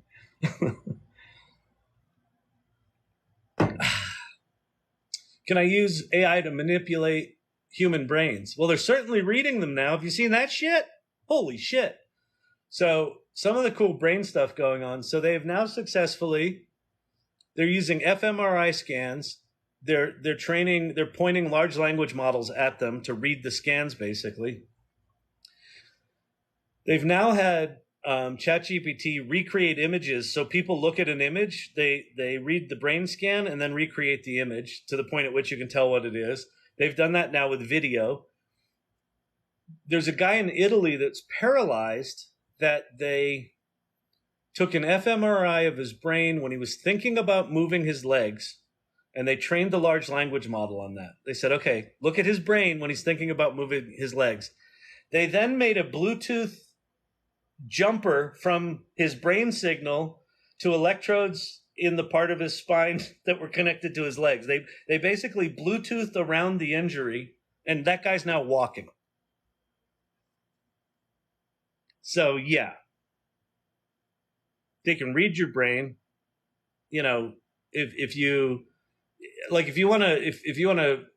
you're serious about it, go look at, go watch the videos of Elon Musk doing presentations about Neuralink. So Neuralink is Elon Musk's, electrodes in the brain technology that, by the way, the FDA just cleared that for human trials like 6 weeks ago. So yes, so are they going to manipulate the brain? I think almost all of the initial stuff is going to be things like medical things, like brain injury, neurological disorders, things like injuries, like paralysis, things like that. But yeah, they're going to be able to do some pretty remarkable stuff. Can they beam shit into our brains right now and change things? No, that's conspiracy theory. But give them 20 years, sure. All right. How do you do YouTube video bullet points. You basically, I don't quite know what you mean. So you basically just tell it what you want. So go to prompts.chat and look at the syntax of most of that document. It's all these different things. Act like a. You can tell it to act like a YouTube script writing expert and then say, hey, I want to do some YouTube, I specialize, you are a YouTube script writing expert that specializes in creating engaging scripts and engaging right? You tell it what it is, and then you tell it who you are. I am a person who's expert at, I don't know, organic gardening of nightshades in Arctic climates. It doesn't fucking matter. You tell it what you do. I want you to help me write YouTube scripts, on topics. Please give me 10 topics. Boom, there'll be your topics. Okay, give me a YouTube script. Boom, there'll be your YouTube script. Now, give me the set of bullet points, like rewrite the script so it includes the visuals that I should put on screen when I'm talking and include bullet points and descriptions of graphics. And boom, it will do it for you. And then you can take the descriptions of graphics and go over to Midjourney and just make them. and soon, all of that shit's just going to be in a single tool. You're just going to go to a website and go, I want to make a YouTube video. And it'll be like, ping, turns on your camera. There's your script. All the images are done for you. You record it. It'll be out there.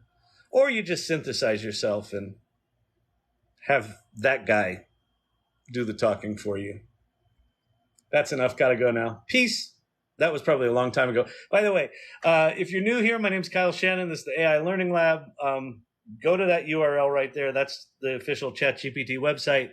I try to answer all the questions. So I am now more than 99 questions behind. So if it seems like I'm not really fucking answering anyone, that's because I'm way up here and you're way down here. Your questions are doing this, and I'm like an old guy way out in the distance. This is like, think of all these questions like the Star Wars opening title sequence, and I'm like way at the back.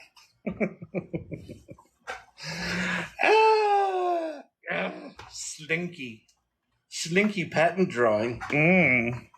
I like patents. I like slinkies. Slinkies are fun. They're a simple toy from a simple time before all this technology took over. Nasty, nasty technology. Thank you. Indeed.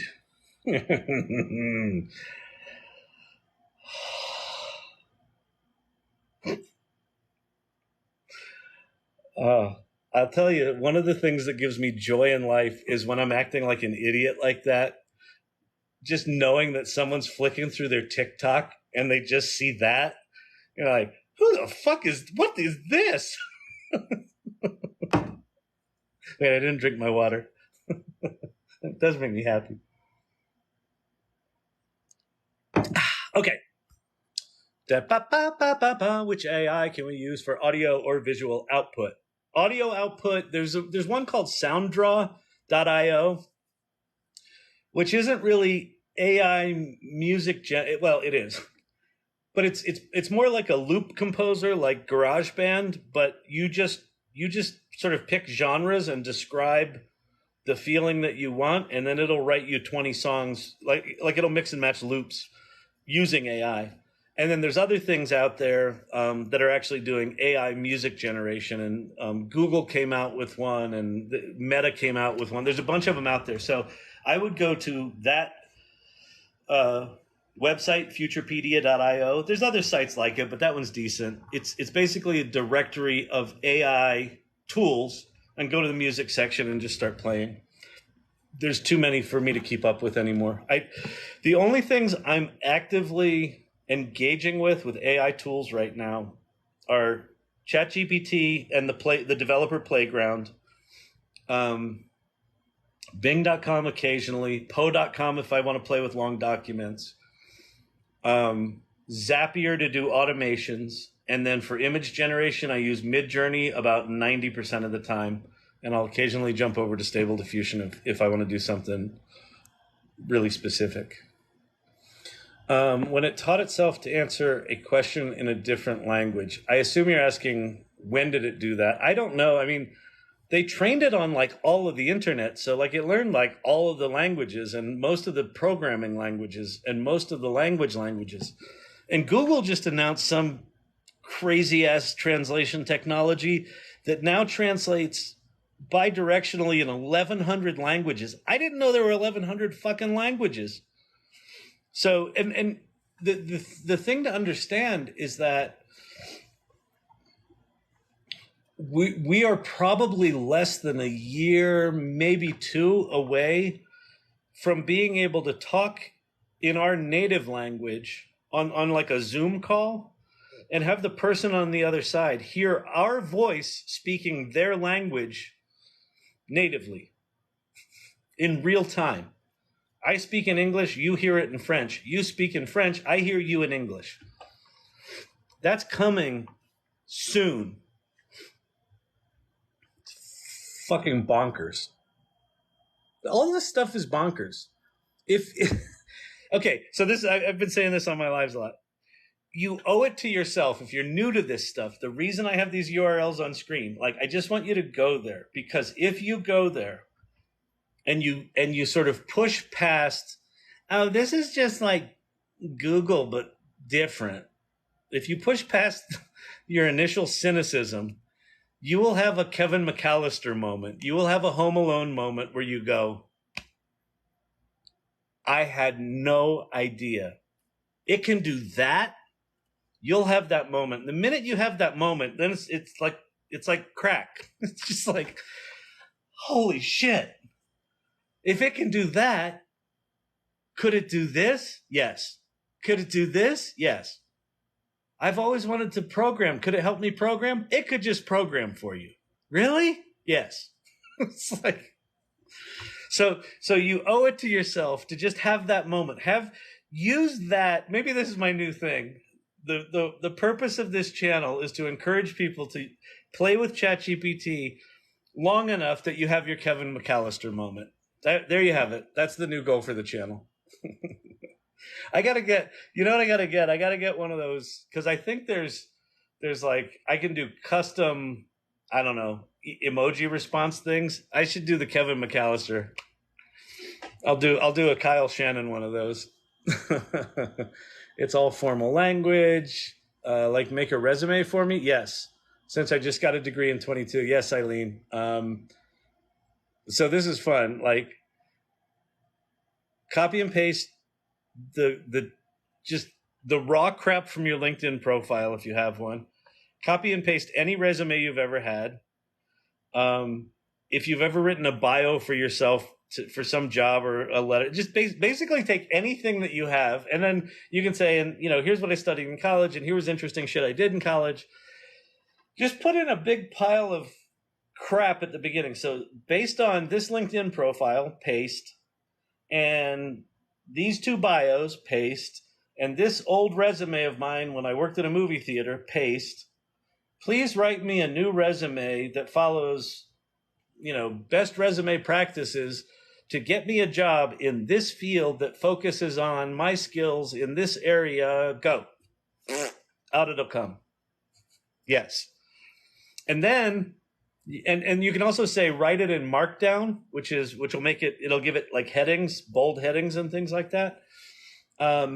Once it writes your resume, you can take that, put it in your little Word doc or wherever you're doing that, or Canva. If you're younger, you might be using Canva or whatever, Pages, Canva, Word.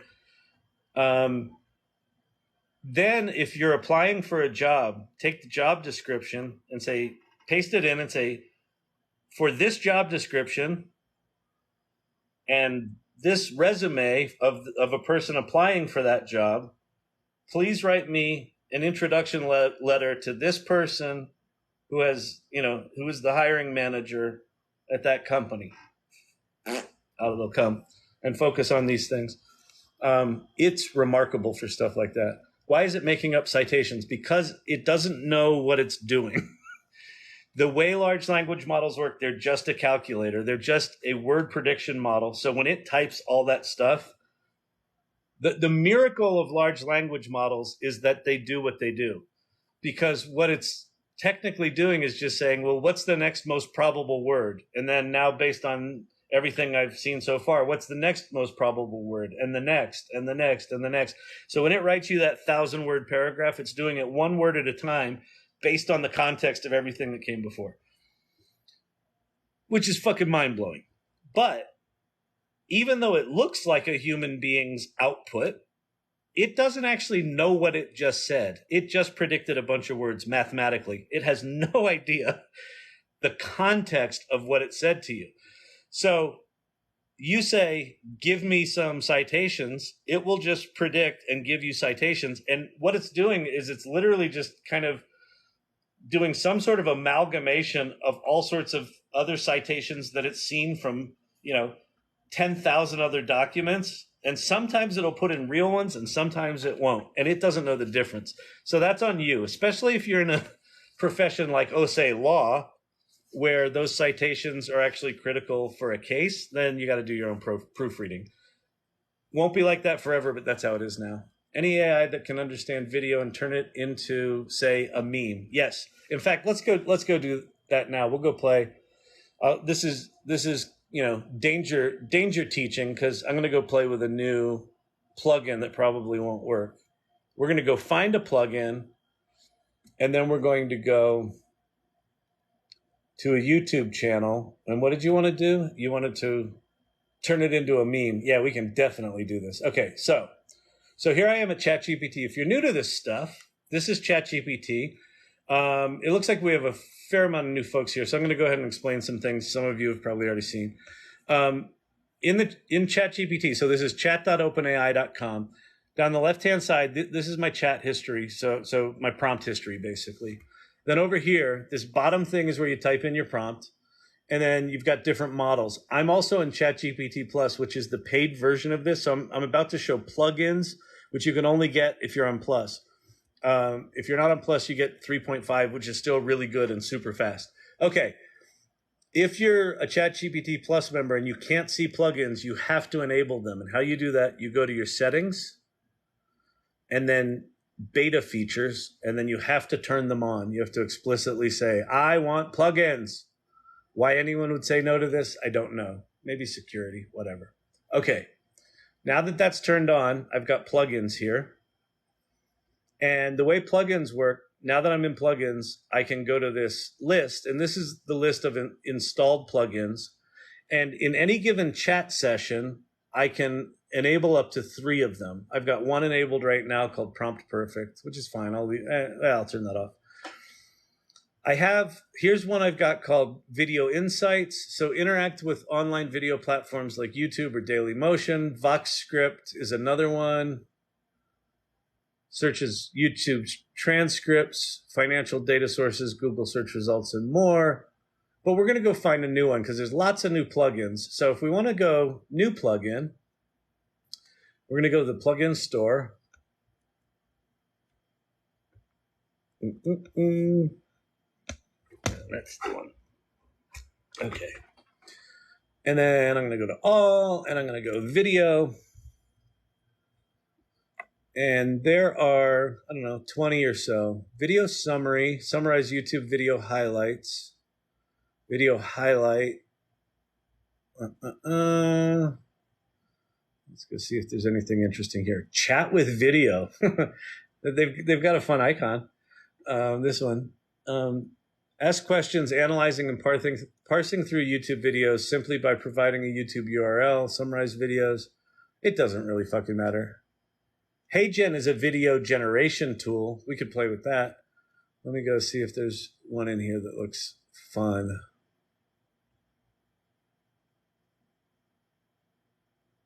Visla. All right, let's go chat with video. So that's installed. So here's what we're going to do. We're going to go back. Right now I have no plugins enabled. So I'm going to plugins. None are enabled. So I'm going to do chat with video, which is, I guess, the companion piece to chat with GPT or chat with PDF. And then I got another video one in here. I'm going to turn both of the video ones on. Video Insights. Oh, and VoxScript. Okay, so all three of those. So now I've got 3 video things enabled. So now I'll pop on over to YouTube.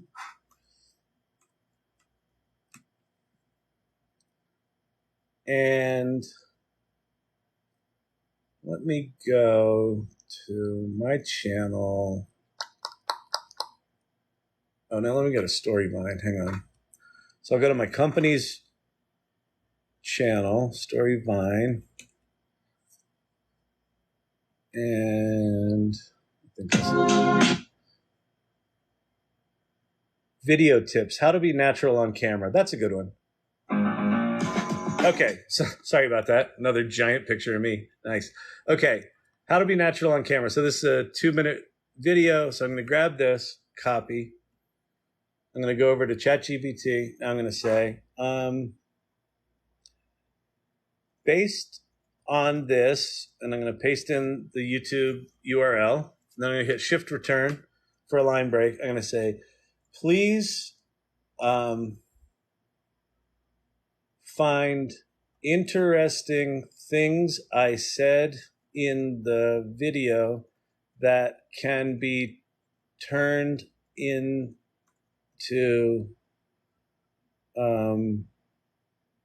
let's call it modern memes or nostalgic memes. Since I'm Gen X, we gotta play the nostalgic button, and let's see what it does. So in theory, what that's going to do is it's going to figure out which of those plugins is most appropriate, or it might even do them all. It's going to read the transcript of the video, and then it should just give us some memes.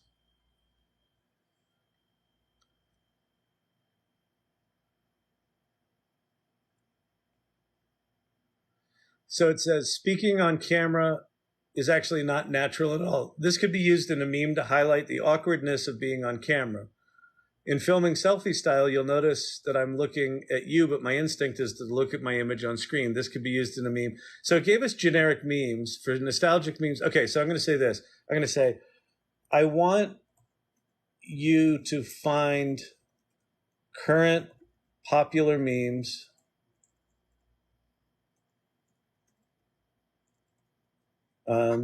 that are funny and engaging and have lots of traction. Then I want you to modify them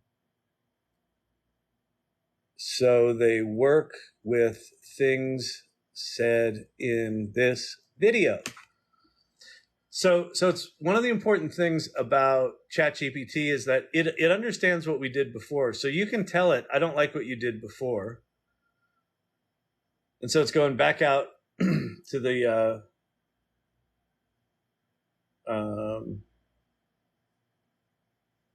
transcript. I'm curious. I mean, what it should probably do now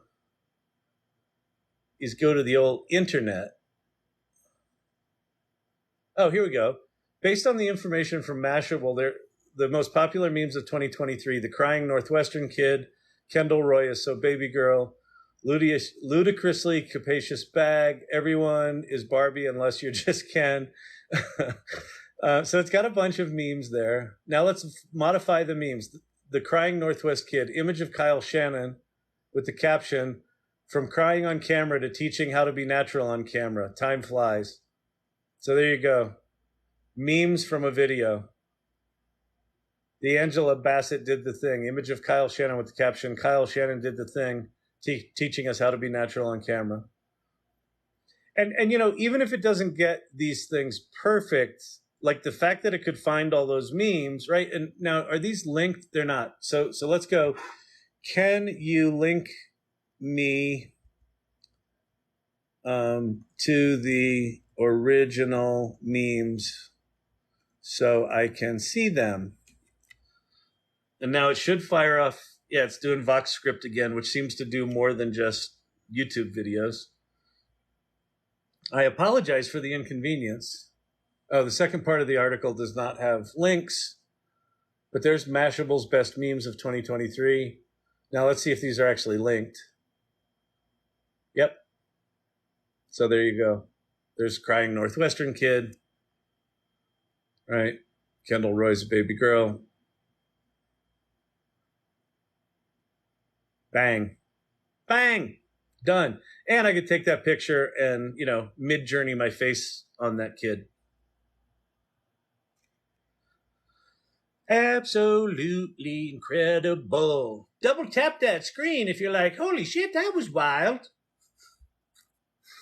Or, Kyle's weird. Who is this guy? Does anyone know why I'm here? If you don't know. Thank you for the hearty hearts. If you wouldn't mind, share the live so some folks can see this. If you're new here, my name's Kyle Shannon. This is the AI Learning Lab. I've been doing this probably for, I don't know, going on 2 hours now, hour and a half, 2 hours. So I'm getting a little punchy. I swear I'm a smart ass. I'm old. I'm on TikTok. I will not twerk. You're welcome. I talk about AI. My background is I'm an entrepreneur. I've started 12 or 15 companies in my day. I'm currently the CEO of a company called Storyvine, which is a automated video storytelling platform. We've been around for 11 years. 11 fucking years! Good Lord! I was also a co-founder of agency.com back in the mid-90s, which was one of the first digital agencies. In the early days of the World Wide Web and the early days of this generative AI stuff, there's some very significant parallels going on.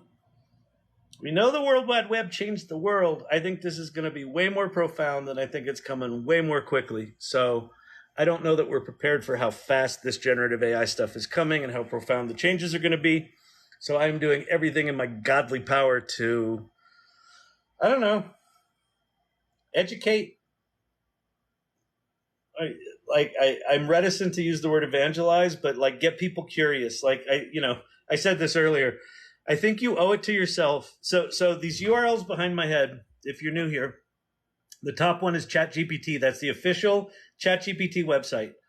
You owe it to yourself, if you've not played with ChatGPT, to go there and play with it until you have your Kevin McAllister moment. Which, if you're young, you don't know what that means. But in Home Alone, he was the kid that did this.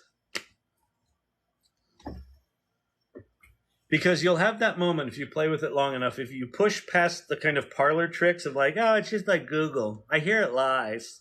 Aren't the robots going to kill us? I've heard they're going to kill us. They said NFTs were going to be big, and look at them. Everyone lost their money. Now they're telling us AI. So don't be that person. Or if that person's your mother, just tell her to be quiet and go there and just play. And just play while I'm rambling. All right. Google Bard had unexpectedly taught itself Bengali. Yeah, it taught itself. That's one of those emergent behaviors where sometimes these tools are better than they were predicted to be.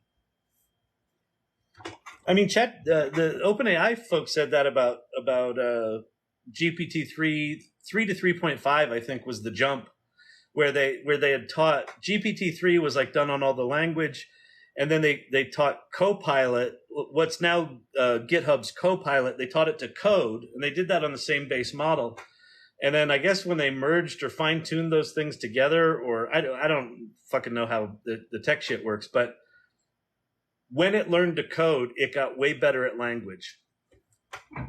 And they don't know why, and they don't understand it, and they call it an emergent behavior. But an emergent behavior, if you look it up in the Webster Dictionary, is holy fuck, it does that now?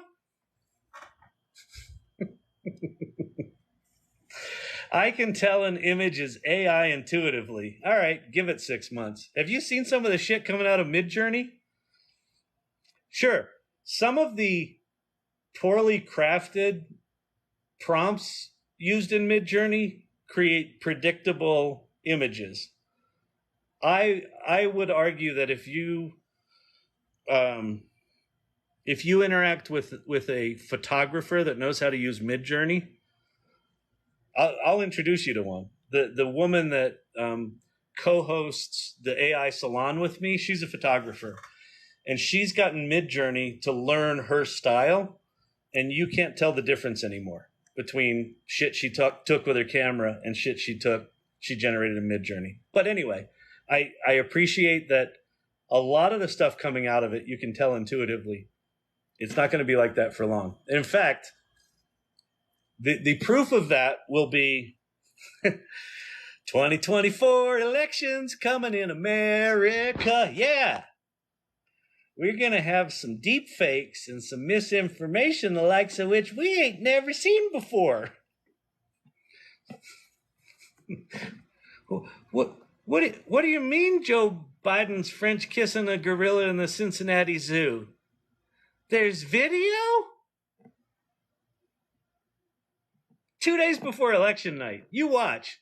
It's going to be like fireworks. I'm going to have the popcorn.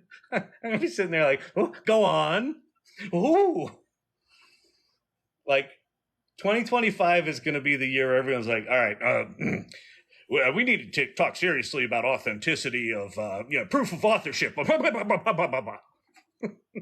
You watch. It's going to be entertaining until then. And by entertaining, I mean it could completely upend our democracy. But, fun. All right. They say the hallucinations are a feature, not a bug. When we need creativity, for example. Yeah, that's the thing. If you're using ChatGPT to write a screenplay or a novel, who gives a shit if it hallucinates? Maybe it'll give you a great idea. If you're using ChatGPT to write a legal brief, fucking check your work. So there are times when you want some accuracy in reporting. EU has legal tagging set up because they are worried about the deep fakes during the elections. Yeah, exactly. It's going to be bad. So one thing that I think is interesting, if anyone's on the live here that is into Web3 and NFTs and blockchain and all that, I do think, on a serious note, I know I'm being kind of glib and flippant about what's coming. But I do think there's going to be a real demand and requirement for authenticity of, human verification and essentially original content verification. And I think there's going to be a massive role for blockchain and NFT technology and other kinds of tokenization technologies. It doesn't have to be blockchain, but something that can track the provenance of a piece of digital content. And if you want to dig into what Sam Altman's up to outside of ChatGPT, you're like, isn't he kind of busy with the fastest adoption of technology in the history of mankind and a $10 billion investment? Yeah, but he's got another company. He's pulling an Elon Musk. So his other company's called WorldCoin, and it's a cryptocurrency, and it is built in conjunction with a hardware device that's this orb that's got a hole in one side that you stick over your eye. And if you're getting freaked out right now, that's probably the appropriate response.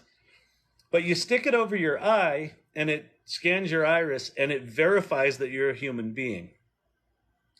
And then upon that verification, you get logged into the blockchain. They give you some cryptocurrency. So I assume the cryptocurrency is how they're going to incent people to do it. Hey, you'll get free WorldCoin. And then I don't know the mechanisms beyond that, but the purpose of that is, imagine a Twitter where you knew, at a technical level, you could verify that the blue check mark didn't mean someone paid $8, but it actually meant that they're verified human. That's what that company and that project is about. So I think that particular problem that we're going to face very, very quickly, I think it's going to need to be solved pretty quickly, and I think it will be because I think it's going to be pretty ugly. Put an image into GPT and told it to get rid of the people. 12 dead so far. That's awesome. Actually, there was someone was playing with a GPT. I think it was an autonomous GPT that got a human being to solve a CAPTCHA. So it reached out to a human being and said, "Hey, I'm trying to get into this website. I need you to solve this CAPTCHA." And the human being even said, "Are you a bot?" And it lied and told him he wasn't a bot. It just, like, he had bad eyesight and he just needed help getting in. and the human solved the CAPTCHA for him and he got in. So that kind of stuff's coming. Oh yeah, what are the best AI image generators out there right now? Midjourney, Midjourney, Midjourney, Midjourney, Midjourney.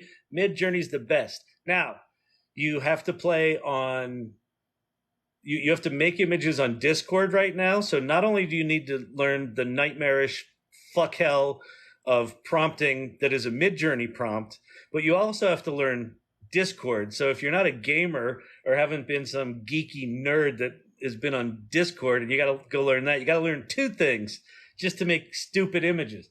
So if you don't feel like doing that, couple of options. So I think from a quality standpoint, Midjourney, I'm a fan of that. If you are geeky and you like lots of options, Stable Diffusion. It's close in quality to Midjourney, and they're kind of doing this with their quality models, but Midjourney is still here. The thing about Stable Diffusion is it's open source, and the whole developer community is like piling all sorts of there's lots and lots of tools for Stable Diffusion. So there's cool shit you can do with it, but you got to be pretty geeky. The third major option is Adobe Firefly and generative fill within Adobe Photoshop. And the significant thing about Adobe Firefly is that they've trained their image models on public domain and Adobe stock images that they own all the rights to. So there's none of the sort of copyright stuff that Midjourney and Stable Diffusion have because they were trained on copywritten work. There's going to be lawsuits flying on that shit for years. So if you're using those tools, I would recommend not using modern artists' names. Just because in the prompt that might get you in trouble, or use Adobe Firefly, use the Adobe products. And then Bing also, if you go to bing.com/create, that's the DALL-E image engine, and it's easy, but it sucks. DALL-E is by far the worst. So in terms of quality, it's Midjourney, then Stable Diffusion, then Adobe Firefly from quality standpoint. If you're in a commercial environment, Adobe Firefly is really your only choice. The Adobe products. And then there's also a new tool that is worth getting on the wait list for. It's called Leonardo.ai. It's a web front end on top of Stable Diffusion, and it's really fucking good. You can train your own images on it. They have all sorts of preset models you can choose from. You can see all the pictures that people have made with it. It's just a really good tool, and that's built on top of Stable Diffusion. So that's the image rundown in my humble opinion. But you're not humble. You're a pompous ass. Thanks for the heart. You're so sweet. You people are sweet. I love it when you little tap the screen. I see the little hearts fly. I get the little heart on the head. I get the cowboy hat. Y'all are just sweet. You're just sweet. What are the last two links behind you? Sorry about that. Prompts.chat. So these three are basically different flavors of ChatGPT. The first one is actual ChatGPT. These two are worth experimenting with. But if you don't have time, just go to the top one and play until you have your Kevin McAllister moment. Prompts.chat will teach you how to play at ChatGPT. So it'll teach you what prompting is, how to use it, and then there's a whole long list of personas that you can tell ChatGPT to act like a certain character, act like an accountant, act like a mathematician, act like a Broadway playwright, act like like hundreds of them. And it'll just inspire, it'll just give you like lots of ideas. And it should, if you do it right, it should accelerate your distance to, it can do that? Yes. And then this bottom one, Futurepedia.io, is a directory of AI tools. I think there's like 3,800 in there now, something like that. Most of them are trash, but there's a lot. There are a lot of rabbit holes to dive in and go down. Yeah, I just saw that someone followed me. I go live a fair amount, so I think if you follow me, I know if you subscribe here, you get all sorts of notifications and shit, but I think that costs money, so I don't encourage that. But if you want to, that's fine. I don't know if I make it, whatever. It doesn't matter. But if you want to be notified, just go follow me, follow my thing, and then I think you'll get notified when I go live, or I'll probably show up incessantly in your timeline, and you'll just regret doing that. So you don't have. Never mind. Fuck that. There's so many more plugins. I know. There's like 560 now. It's like, holy shit. Really? Yep. I mean, so it's going to be like Google Play or the App Store. There's just going to be thousands of them. Like there's just going to be a never. Here's the thing about the plugins. A couple of things about plugins right now. As exciting as they are, when you get there, what you'll find is that the interface for them is the technical term is horseshit. I would use bad words, but that's what they actually call the experience with using plugins right now. It's just really bad interface. They're really, really raw. They're really easy to build, so it means there's just a bunch of crap in there. But look past today's implementation to what they make possible. So, in fact, let me show you. Someone asked me to do this the other day because this actually was a pretty impressive kind of thing. And this was one of the first plugins, so it's probably a good one to play with. So I'm going to go new chat. Oh, wait, I got to turn off my thingy. Y'all can't see what I'm looking at. Okay, so I'm in ChatGPT. If you haven't been here before, that's our chat history over there. I got 3.5 and 4. And if I go to 4, I got plugins beta enabled. I enabled that in my settings. And if I go here, the way this works is I've got a bunch of plugins installed. And then in any given session, I can enable up to 3 of them. So I've got a bunch of YouTube ones that I just showed. I'm going to turn those off. And then I'm going to go turn on Instacart. So Instacart is the little shopping site. So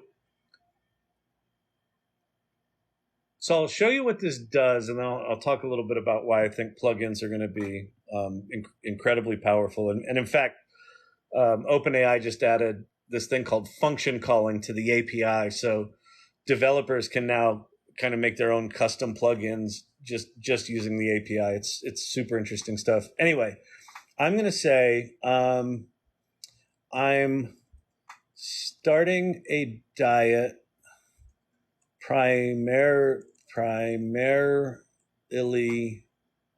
eating root and stalk vegetables and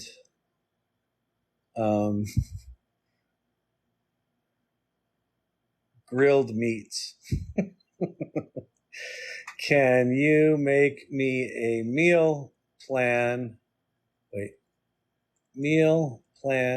for the next week? It can't bore me and it can't be expensive.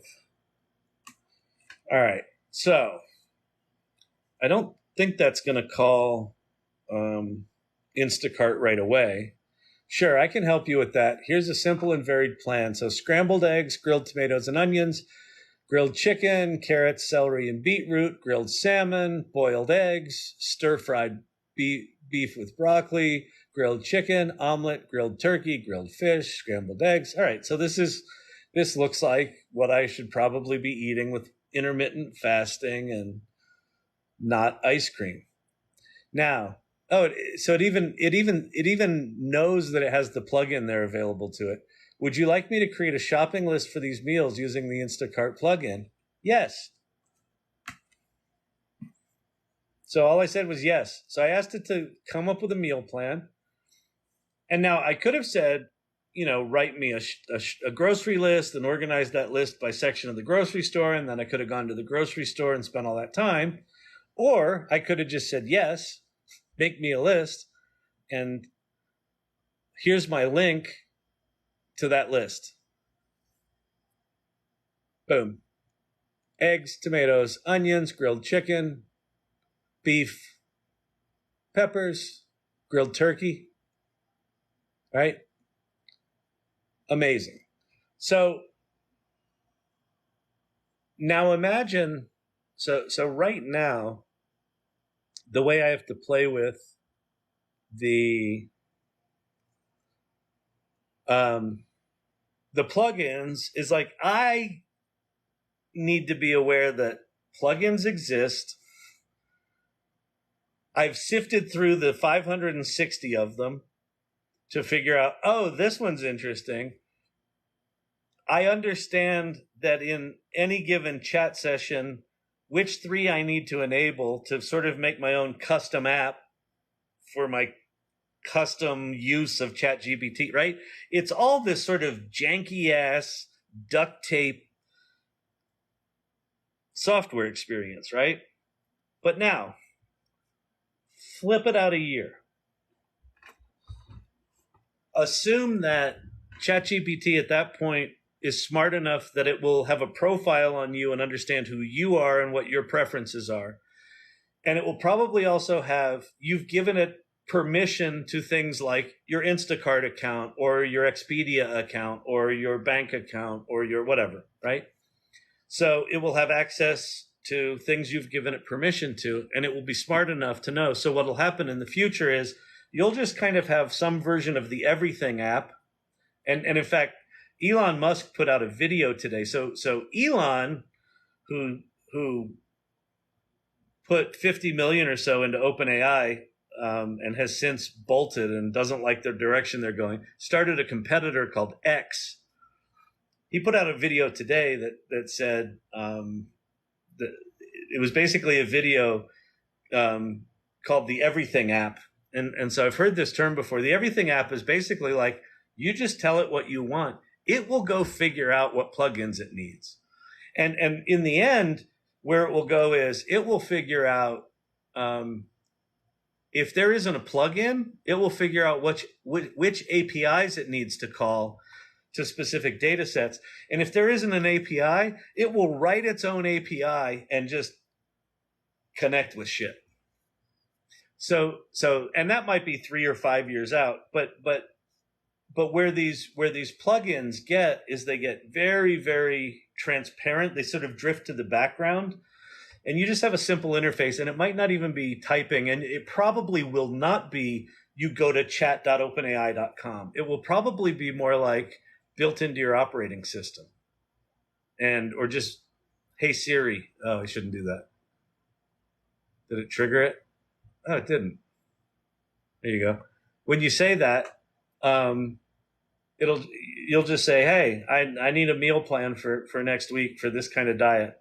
And do you want me to go ahead and have that delivered within the next hour? Sure.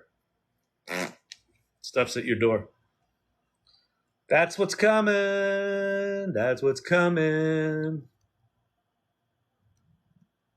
Will lose their subscription benefits soon? You mean OpenAI? I don't know why that is. Tell me why that is. Any AI tools for bank statements and taxes from PDF? I think that you can just point at one of your PDFs from your bank statement and ask ChatGPT to use one of the plugins that reads PDFs. That one that's called what's it called? Web Navigator? Hang on, let me go find out for you. Because that one seems to be pretty good. Web Pilot. Go use the Web Pilot thing, and you got to make sure that your banking PDF is like not behind a login. And you can also, there's 560 plugins. There might be a bank that's got a plugin. I doubt it. There will be in the future. There's probably not one now. When will AI art be widely spread and we stop seeing it when will AI art be widely spread and we stop seeing it on TikTok? I think soon. I mean, I don't think there's going to be this watershed moment where you're like, oh, everything's AI now. I think what's going to happen is creative directors and artists are going to start intermingling AI generation with their current workflows. And I don't think there's going to be as clear a boundary. There will be AI artists. Don't get me wrong. There are already some really fucking remarkable AI artists that are getting masterful at how to bend these tools to their will. I think most AI art is going to be much more of a hybrid kind of, oh, I've got a picture of Jenny, but it's a picture of Jenny on the beach, and we're going to be in Colorado, so we need a picture of Jenny, but she needs to be like with the Rocky Mountains in the background. Go make that, and you'll have the picture of Jenny in the Rocky Mountains in a parka, right? Like, the Pope and the white puffy jacket. That's going to be Jenny in the mountains, but you're not going to know that was AI art, right? Or you're going to have a portrait photograph of me, but I need a landscape image of me, standing in front of a bunch of buildings, right? So you'll see that. You won't necessarily see it. So I think what'll start to happen is you'll see less people going, "This is AI art," and more just like interesting shit like that showing up as part of some other campaign. I think that transition is happening right now. I think Adobe jumping into the game, quite frankly, with Adobe Firefly is accelerating that. I think prior to Adobe jumping into the game, because of the copyright issues, I don't think a lot of companies were going to be using it, and then it would have remained sort of off in the AI ghetto. But because Adobe jumped in and they're making it commercially viable for people to use AI image generation, that's going to be that's going to be the thing that makes it much more. It just slowly starts to integrate into the workflow, and it'll be very hard to know what was AI, what wasn't. And quite frankly, who gives a shit? Like, who gives a shit? Does it really matter if I was standing in front of those buildings? I don't know. If it communicates what it needs to communicate, you need me in front of buildings. There's buildings, there's me. If it saved me the 2 hours from having to go stand in front of those buildings and then hire a photographer to follow me out there and then wait the 2 weeks for them to turn around the edits and then for me to look like, oh, why did he make my face look fat? Could you make my face look less fat? Hey, you shot a little up and my chin looks like it looks like I got a goiter. Someone told me I had a thyroid problem. Like, if I can avoid all that, stick it in AI and say, make this guy not look like such a piece of shit and put him in front of a fancy building and there it is, I'm down. Prompt perfect is okay for Midjourney. Let me show you another one, Dakota Digital Cowboy. Another good name. I love good names here. I'm a fan of the good names. Digital Dakota Cowboy. Okay, Dakota. Or digital. Do you prefer Dakota or digital? I'll show you a cool thing. So I haven't showed Poe tonight. So one of the things on my little list of URLs behind my head is this thing called Poe. And Poe is just, if you go to Sage, let me reset the context. So Poe's just like ChatGPT, where you got your little chat window here. And then over here, you've got all these different models, right? You've got Sage, which is theirs. You've got some OpenAI ones with GPT, and then you have these Claude models. And that 100K one, that's the one where you can do 75,000 words. That's fucking amazing. But they also have bots, and you can make your bots. Like, I made this Shakespeare bot, I Am Shakespeare. If you go to poe.com/I Am Shakespeare, it only responds in iambic pentameter. It's fun. And so you can create a bot. So anyway, there's two bots that I've been playing with. One's called Midjourney. So you just go poe.com/Midjourney. And then there's another one called MJ Captain that someone on Lives came on, and he made this one.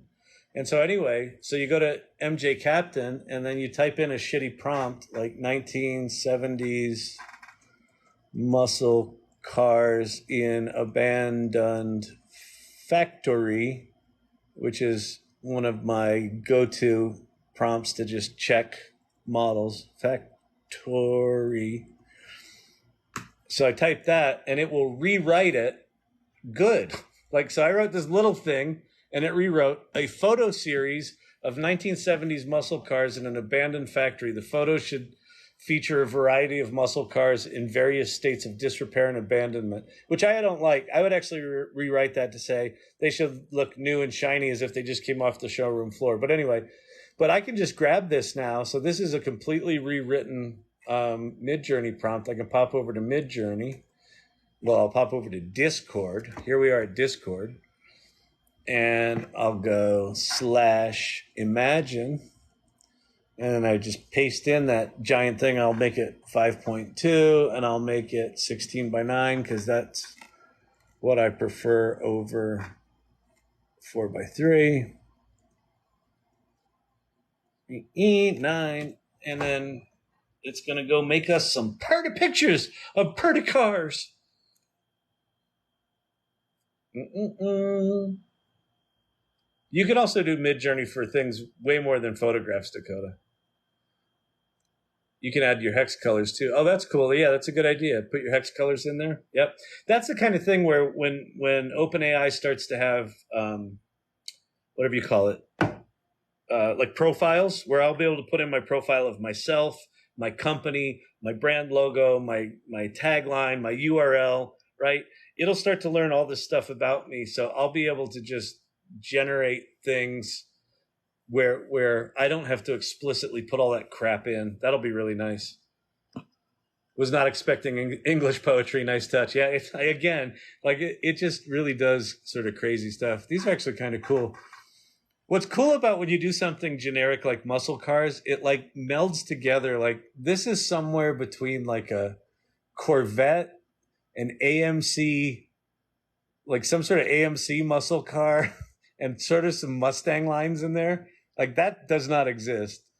This looks like a Chevelle or an SS. That sort of looks like that's somewhere between like a Mercury Cougar and a Mustang and some sort of Jaguar lines going on. That's some sort of Chevy Pontiac amalgamation. Anyway, so that's pretty cool. So that's the Midjourney bots in Poe are kind of fun to play with. But you could also go make your own. Like one of the nice things about making bots in Poe or in anything is that you really get to practice your prompt crafting. And when you get those bots dialed in, where they're consistently doing what you want them to do and they're not sort of doing janky weird shit off on the sides, you feel pretty accomplished. And it doesn't take you that long. Like the Shakespeare bot was the one I did first, and it took me, I don't know, it was probably an hour, maybe 90 minutes just going back and forth with the prompt until I got it to consistently do what I wanted it to do.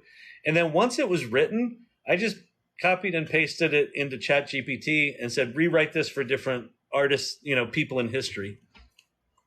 So that was pretty cool. All right.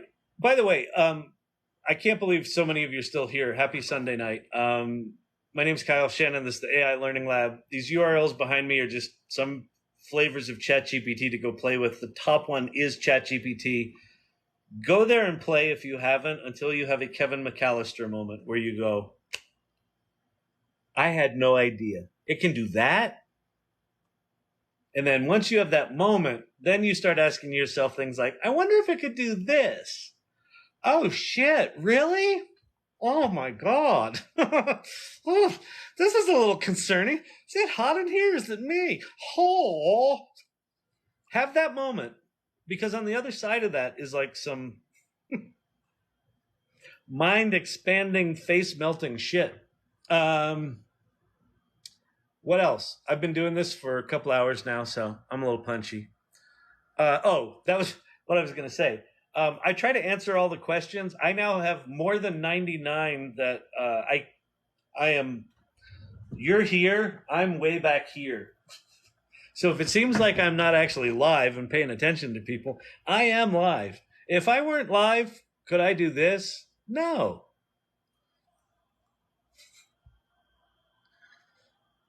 All right. You wrote something, I think, in Spanish that I can't understand, but I could copy that and paste it into ChatGPT and tell it, because it does languages too. That's the other thing. It will just translate shit. I've done this before with my TikToks. I'll copy and paste something in another language, put it in ChatGPT, translate it, answer it, translate it back, and then say, oh, by the way, what language was that? It works. It's amazing. Fucking mind-blowing. Just mind-blowing. Mind-blowing. It's crazy town. Crazy town. Crazy town. Can it write my best man speech? Yeah. It can certainly It could certainly help you block it out.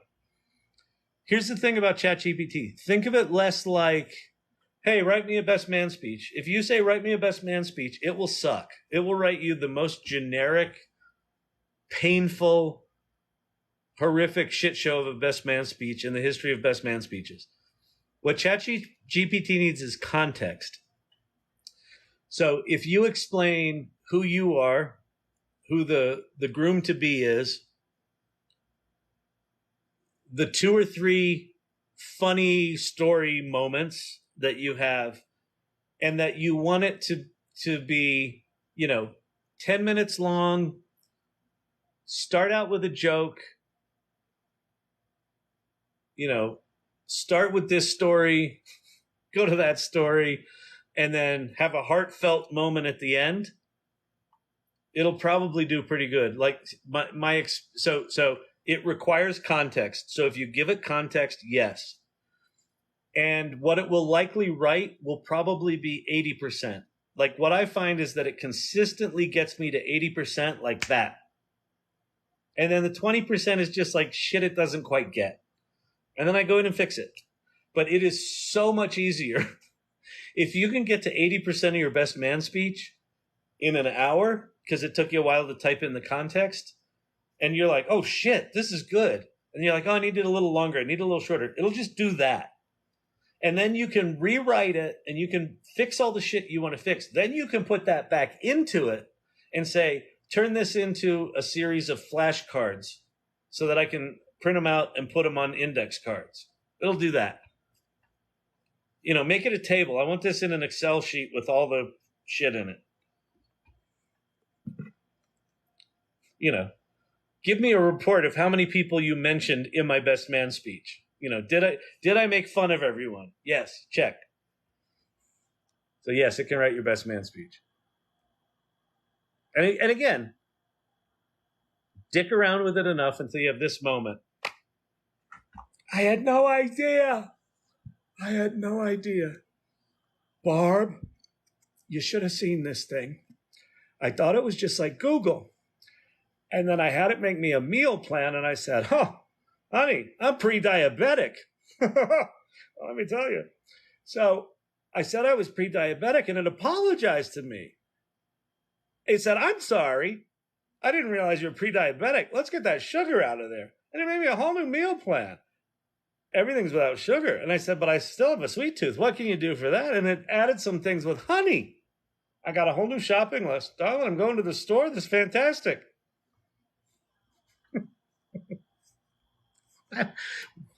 I don't know. I don't know why I do these things. This is just. By the way, I got lost in the questions. I have no idea. I probably skipped a bunch of questions, which just fucks with my OCD. But what are you gonna do? Blue Willow is Discord generated stable diffusion images for free. So if you want free image generation, Blue Willow. Someone just posted that. That's a good one. Can you say that one more time for people in the back? I don't know what I said, but sure. If people publish a novel largely written by AI now, will they be required to reveal when required? The Copyright Office has made it clear that you need to be able to prove significant human contribution. I think the definition of significant human contribution will be in the courts for decades. So I don't fucking know. I think there's an ethical and moral reason to declare something to be largely written by AI. I don't know. I mean, I think it goes back to intent. If you really want to copyright something, then I would I would track fucking everything. I would document everything you do and every contribution you make so that you can make a case for significant human contribution. I'm just going to jump to a question here. I got lost in the question, so I think I just skipped a bunch. But anyway, can AI help cryptocurrency transactions circumvent government suppression? Can AI help? I think AI can help solve any complicated problem. And some people would look at what you just requested and said, that's evil. And some people would look at that and go, fuck the man. So I don't give too much. Like you fight your own moral battles.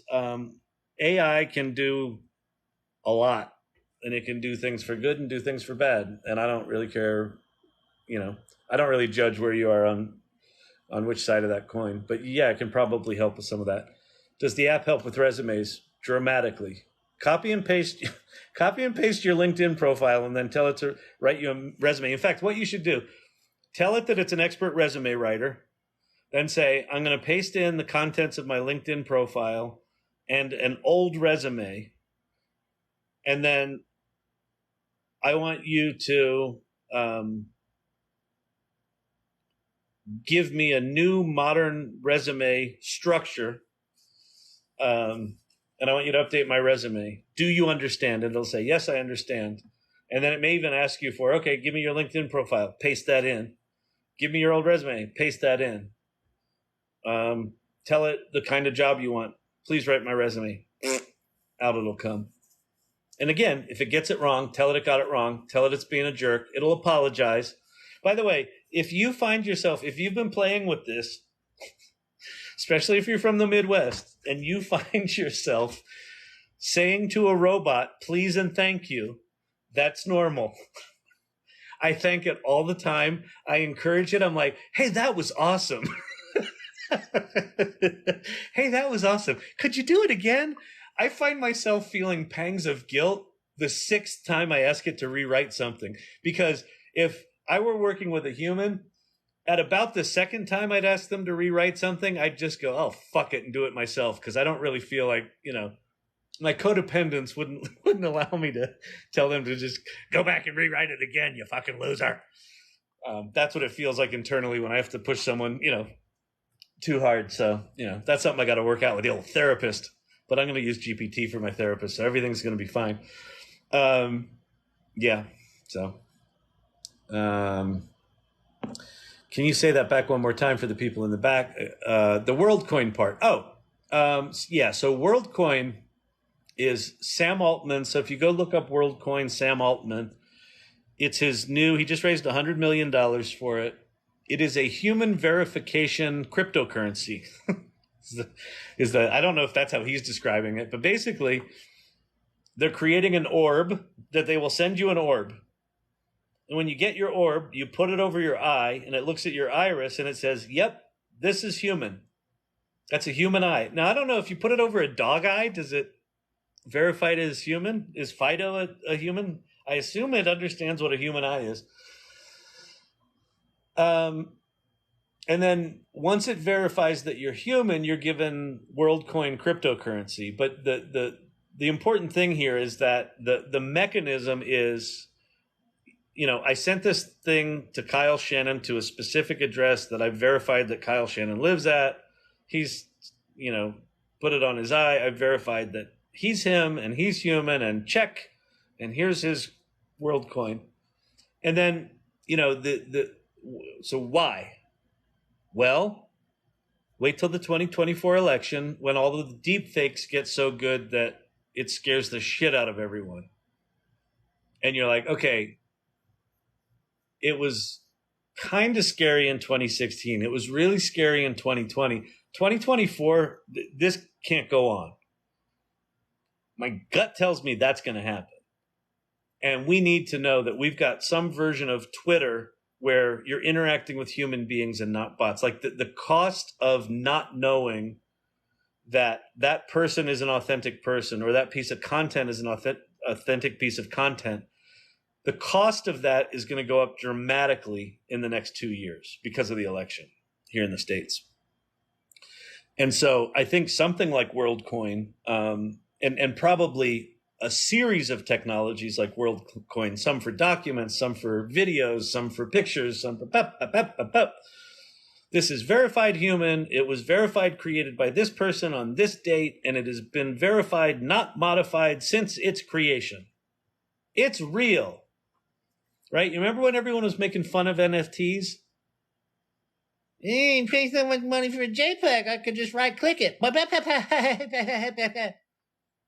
Yeah, but the blockchain says that's the one, that's the original one. That's the one that's owned by that person, right? So if I can now verify that that person is actually a person, and I can verify that that person wrote that blog post, and that that blog post hasn't been modified in any way or AI augmented in any way, check. Green check mark. Like the interface is going to be just like what we've seen before, but we'll have some version of the check mark that is actually, you can click on it and you can go see the whole blockchain history of the provenance of that piece of content. And that's going to be important. So that's what WorldCoin's all about. So the only thing that bugs me about ChatGPT is it doesn't remember things very well. It does not. And that will get better. Depending on how geeky you are, Crypto Zombie or Crypt Zombie is, if you're geeky enough, go play with a project called LangChain. Start getting involved with LangChain and AutoGPT and those sort of things. So LangChain, you can train it on your own data, and you can create a vector database where you can basically give it its own memory. Right now, the only memory it's got is the 3,000 word or the 4,000 token sliding context window. If you want more than that, go to po.com. You have to subscribe. If you have the, I think it's a $20 subscription to Po, you get access to the 100,000 token Claude model. So it's 75,000 word context window. So that will have way more memory than ChatGPT will. It's not as good, but it'll have more memory. And I use that. Sam Altman's husky will be on Twitter soon. Exactly. I think you like Midjourney. I do like Midjourney. Although, it's funny. Like I love OpenAI and ChatGPT. Sam Altman impresses the fuck out of me. I love Midjourney. It's remarkable. The CEO of Midjourney, I can't stand it. He's like he feels like an NFT bro. He I don't know. He's just not professional. I don't like him. The dude's obviously smart enough to have created that fucking remarkable tool, or at least run the company. But I don't like him. But the tool there's nothing like it right now. You sound like you're from Utah or Colorado. I've been in Utah. I've been in Colorado for 14 years now, but I'm a New Yorker. I grew up in Pennsylvania, moved to New York out of school, moved out here in 2011. So I guess the Colorado has kind of worn off on this old New Yorker.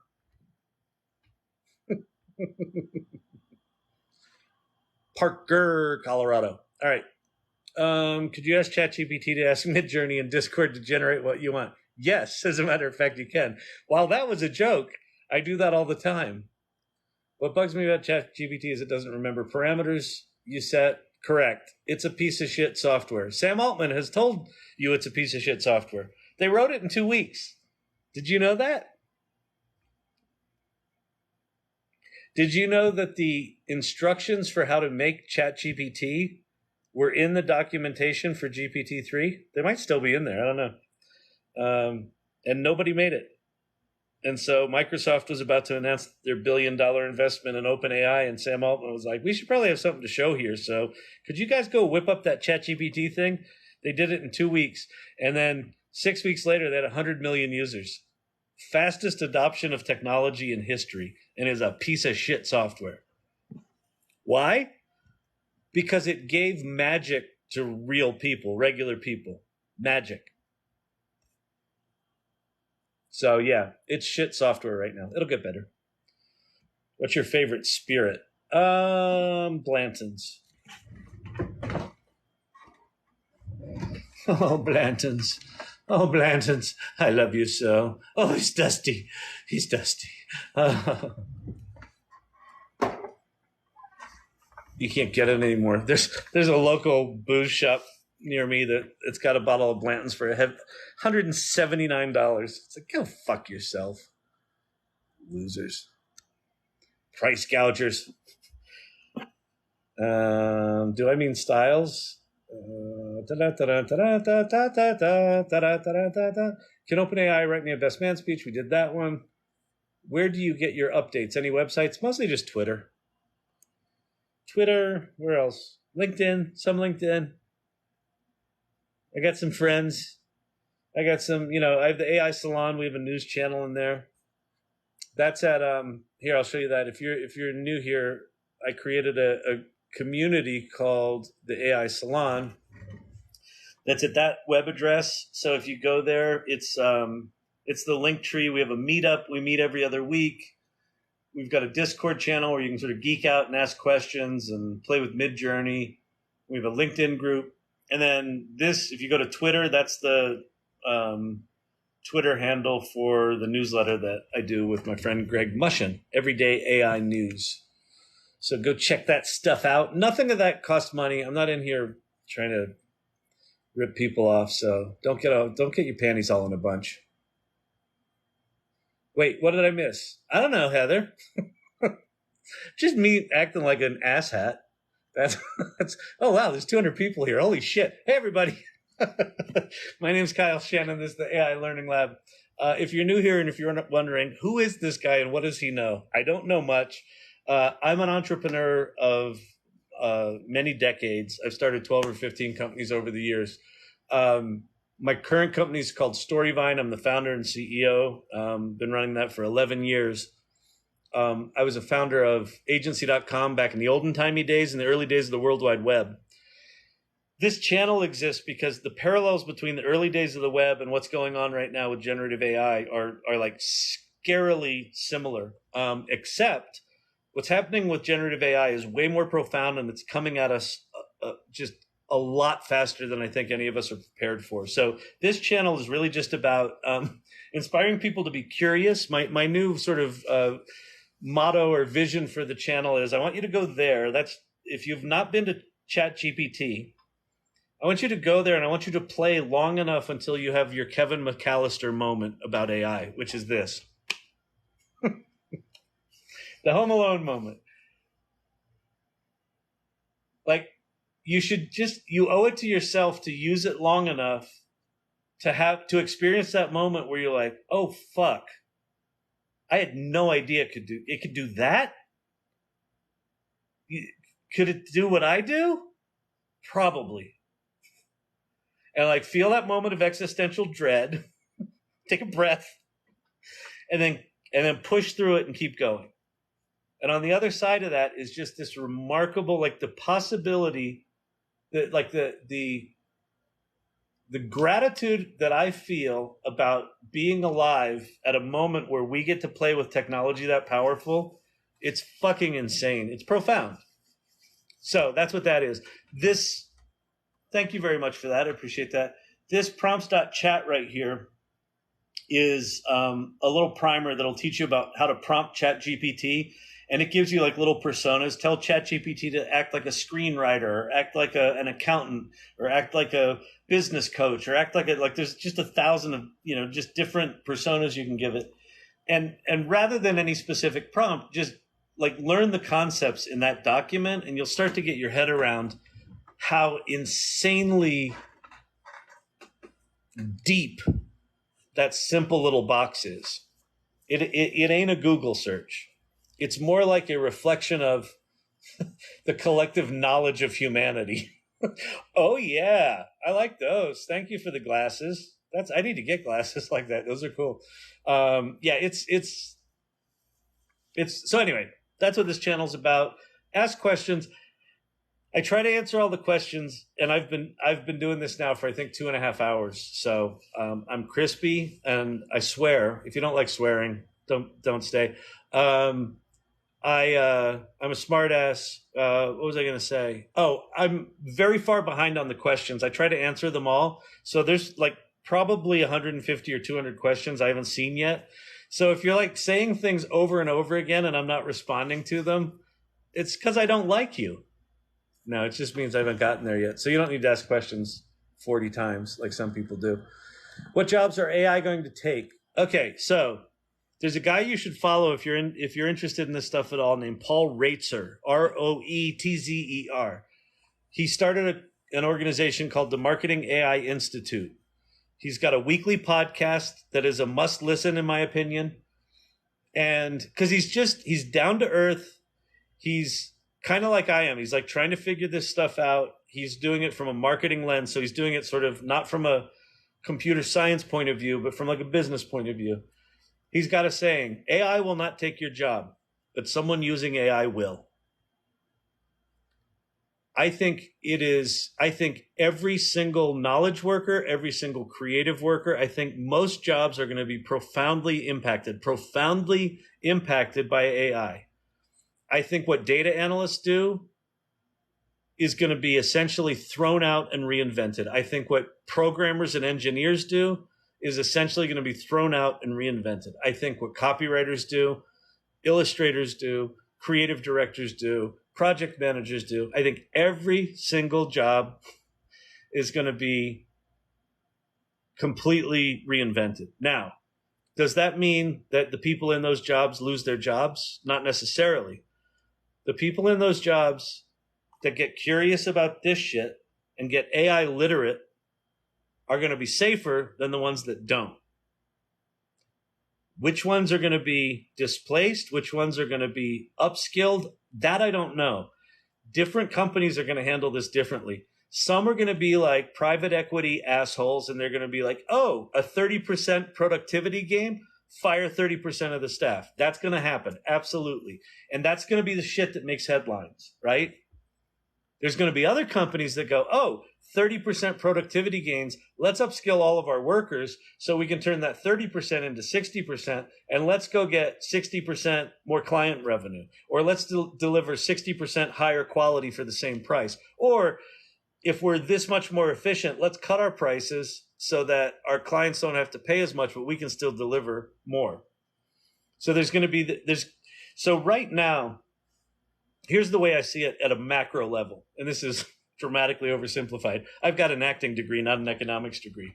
But right now, we have the output of the world or of our country or of your state. And you've got the amount of time and people it takes to do that output. And those are relatively equal right now. What generative AI is going to do is it's going to do this to the productivity. So there's going to be an increasing gap between how much time people need to spend and what's being output. So either productivity stays the same and we need less people to do it, or we have the same people doing it and productivity goes up. But that gap is the thing that's going to be painful. So right now is the time to get curious about this stuff and learn it. Like right now, you don't have 3 years. This stuff is here. It's going to be, if you haven't played with ChatGPT, Microsoft has already announced that ChatGPT is going to be built into Office 365. It's already in Slack. Salesforce just announced 10 new AI tools. It's already in Notion. Google has announced that Bard's going to be in all of their Office products. It's going to be ubiquitous. It's going to be everywhere. The people in companies that are AI literate are going to get preferential treatment. They just are. So, and it like AI literate like right now doesn't mean much. It means I went to ChatGPT and made a grocery list for my church event. Great. You know how to do it? Awesome. Come on. I have questions for you. I would strongly encourage you, if as you get up to speed on this, like the reason this channel exists, I think it's actually really important to share what you're learning along the way. That's why I'm doing this, because I don't know much about this shit. I'm going as deep as I can, as quickly as I can. But do I feel like an absolute fucking moron multiple times a day with this stuff? Yep, I do. All right. I work in the adult content industry. Are there any AI tools you can recommend that would be useful? It depends on what you're trying to accomplish with it. I mean, I think that I think personalized porn and virtual companionship are going to be a massive industry. So I don't know the tools right now. That's why I put futurepedia.io right here. There's tons of tools there. There's one tool called, what the hell is it called? I don't know. There's a ton of them there. And then there's also, like, it depends on what you're trying to do. If it's writing, or if it's production management. Like there's so many different areas. Like I don't know what lens you're looking at it through, but I think that I think the adult industry is going to figure this stuff out, way sooner than a lot of businesses will. It's like they've done it for years, right? They did it with VHS versus beta. They did it with the World Wide Web and with internet. They did it with social media. And now they're doing it with now they'll do it with the virtual reality stuff, and then they'll do it with AI. But I do think the idea of sort of personalized and agent based companionship, I think it's going to be a big thing. I think it's going to be a big thing. Lawyers are going to make a fortune. Not on the porn thing. That was a comment. Someone said, and lawyers are going to make a fortune in the next bunch of years. Wait, what site is this? I don't know what site I was on. Tell me what site it was. So if I upload part of a novel written by AI, will it be able to tell me if it's AI generated? It depends. Not if you run it through an AI generation tool bypasser that rewrites it. I wouldn't worry about that. What I would worry about is write a good fucking novel. Don't just have it write a novel and then just like publish that. Like have a clue of what you want to write. Like figure out, how do you want to write? Have you already written a novel where you can copy in some of your existing work and say, I want it written in this style? Do you have favorite authors that you want it to mimic the plot lines of, or structure or cadence of dialogue? And then have it write you an outline, and then work on that outline and make it better. And then have it write you 30 first opening lines of the novel. And then of those 30, 2 will be interesting. Tell it which 2 were interesting and have it write you 30 more. And then take the 2 best of those and then have it write you 30 more. And then when you finally have the best opening line of a novel you could have ever imagined, then have it write the first paragraph, right? So everything that I've done with generative AI has been some collaborative back and forth with the tool. Think of it less like this tool's going to write a novel and more like you're writing a novel with the most capable writing partner you've ever fucking had in your life. But you're the author, not the AI. You're the author. What's it about? Why is it about? Who's going to read it? Why would they give a shit? If you can't answer those questions, it's going to be a shitty novel. Like AI can't write good shit in a vacuum. It can only write good shit in context of what you give it. So if you give it shit, you're going to get shit. And then it doesn't matter if an AI detector can detect it or not. All it's going to detect is that it was AI written shit. If you write something really good and some percentage of it was AI generated, I don't know. Maybe it can be detected. Maybe it can't. If it is a good story and it moves people and they enjoy it and they buy it, who gives a fuck if it was AI written? I just don't think it matters. Not sure if you've tried GPT public plugin. Check out the prompt injection they do. Oh, okay, I'll try that. Let me go look at it.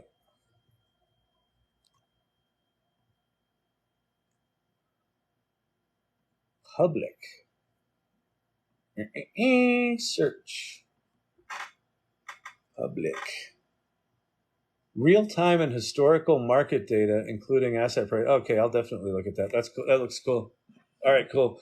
Yeah, some of the injection, like some of the stuff that these plugins do is actually quite interesting. A lot of them, what they do is dramatically not interesting, which is very frustrating. How the hell do you get or use plugins? Let's do this. Let's go to the videotape. No, we'll do this live. We do it live with Memorex. If you're Gen X, you know what the hell I'm talking about. If you don't, you think I'm a weird old man. Okay.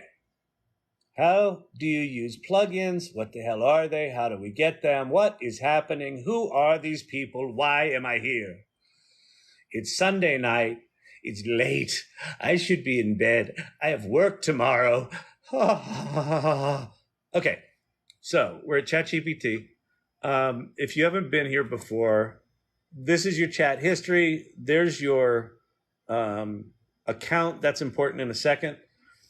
The main window here, you have what is ostensibly like a Google search window, but it's not. This is sort of the window into humanity. It's way more than a search window. And then you've got different models. You've got, if you're in the free version, you just have access to 3.5, which I think they call turbo, but whatever. It's 3.5. If you are in the paid version of ChatGPT, which you have to be to get plugins, it will say ChatGPT Plus, that little lemon yellow or whatever that puke yellow color is. It's an awful yellow. And then you get access to GPT-4. And when I roll over GPT-4, you see there's three modes. There's default, which is the original. There's browse with Bing, which is it connected to the internet. And there's plugins, which is essentially it connected to specific pieces of the internet, is a way to think about it. You won't see these automatically if you just pay for the Plus subscription. You have to go into your settings and you have to go to beta features right here. And you have to turn them on. So you have to turn on browse with Bing. You have to turn on plugins. Okay, that's how you make them available. Now, what the hell are plugins? And how the hell do they make my life better? You go to ChatGPT, you go to the plugins thing, and then you get this little drop-down menu. And you can see two little icons here. That means I have two plugins activated. In any given search session, you can activate up to 3 plugins. I have 2 turned on right now. I'm going to turn them off. Turn that one off. Okay. And now all these ones in this long list are ones that I've installed. So they're installed basically in my ChatGPT, but they're not activated. If I want to go get new ones, I go to the bottom and I go to this plugin store. And there are that many pages of 4. So there's 141 pages of 4. So that's 280, 564. There's 564 plugins right now. This is going up like, every day there's another dozen or so, or 50, whatever. There's lots of them. And then you can search for things. So if you want to do something on research, let me do research. It will bring up all the plugins that are somehow related to research. So here's research stocks and cryptos. Here's unearth precise academic research. Let's see, here's papers. Here's equity research. Here's machine learning research, right? So you can dig through there and find them. There's a lot of them. Be forewarned, most of them are pieces of shit. Okay. So now how do you use them? So basically what you do, the best way to think about this is when you activate plugins in a session, what you're kind of doing is creating a little software application that does specific things. So let me I'll do one here.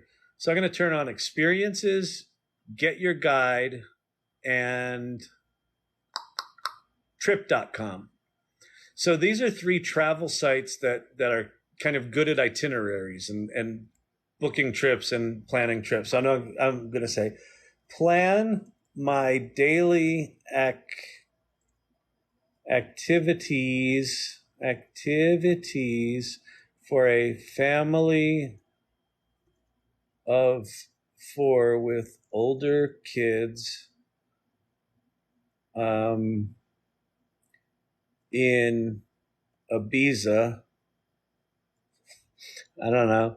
In Ibiza in October, and keep the budget low except for one fancy day. All right. And now what that'll do is it will read my prompt and understand it, and then it will go look at its prompts and say, is there anything in my prompts that can answer that better than I can? And in this case, it says yes. And it fired off experiences, and then it fired off get your guide. And you can open these and see what they're doing. So It said family activities in Ibiza, Spain, October 1st, English, max price 100 euros, right? So it put in some, and then it got an error from that. So apparently experiences wasn't working. Then it used get your guide. It said there are no specific family-friendly activities available in Ibiza for your date and budget. You poor bastard. You can go to the beach. Go to the beach, you poor bastard. Explore adult villa, visit hippie markets, nature walks. So it's basically saying, yeah, if you're spending 100 euros a day, you're not going to Ibiza, right? So that's that.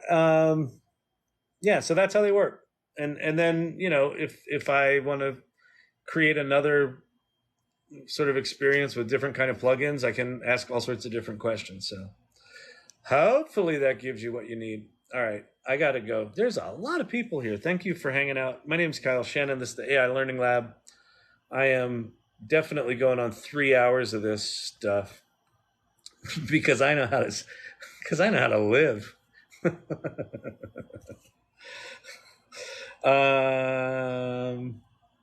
I'll do a few more questions and then I will leave because I got a fancy ass job that I do. I'm a CEO of a company. This isn't just for anyone. It's not just a company. It's a fancy company. We do automated video production. You answer some questions in an app, it goes up to the cloud and pring, out comes a video. That's what we do. 11 years we've been doing that. I got that to do tomorrow. Why am I talking like this? Doesn't matter. Does it? Is this how I really talk? Might be. Might not be. All right. Pay $20 a month and you get plugins. Yes, I agree. It looks a little underwhelming, but can I write a best man speech? I've answered that one. You've asked that multiple times now. The man obviously doesn't understand. I answer all the questions. Like your own Jarvis assistant? Exactly. So we are creating G Skynet, sort of. Is the AI everything chat will be named Genesis? You all are doomers. How do you do plugins? I just did that. Netscape Navigator, the early days of the web. Years ago in aiLL, someone had the username Felonious Monk. That's cool. I thought it was cute. That was cute. Jenny on the Block. Felonious Monk, my favorite jazz keyboardist. I love that you're having conversations with each other because I'm so far behind on questions, you might as well talk to each other. Just put me on in the background. Hello from Pennsylvania. Thank you for the information. I grew up in York, Pennsylvania. I went to Penn State, and then I moved to New York City out of college. I lived there for 14 years, 15 years. Then I moved up to Westchester in Connecticut. Fucking hated that shit. And then I moved out to Boulder. Hated that shit. Then I moved to Denver, which I like, but I miss New York. I want to be back in New York. I miss my New York. All right. Any text to video platforms to pay attention to other than Runway? Yeah, there was just something today. Let me go to the Twitter.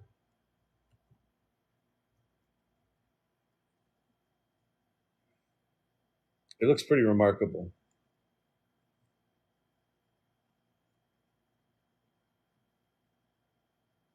Ba ba bum, ba ba bum, ba ba ba bum, ba ba. So that stuff that you're seeing there is text to video, I think. And so this was Andre Karpathy, who's one of the founders of OpenAI, said a great new genre of horror dropped. So it's called ZeroScope_V2XL. And the user is @_AKHALIQ.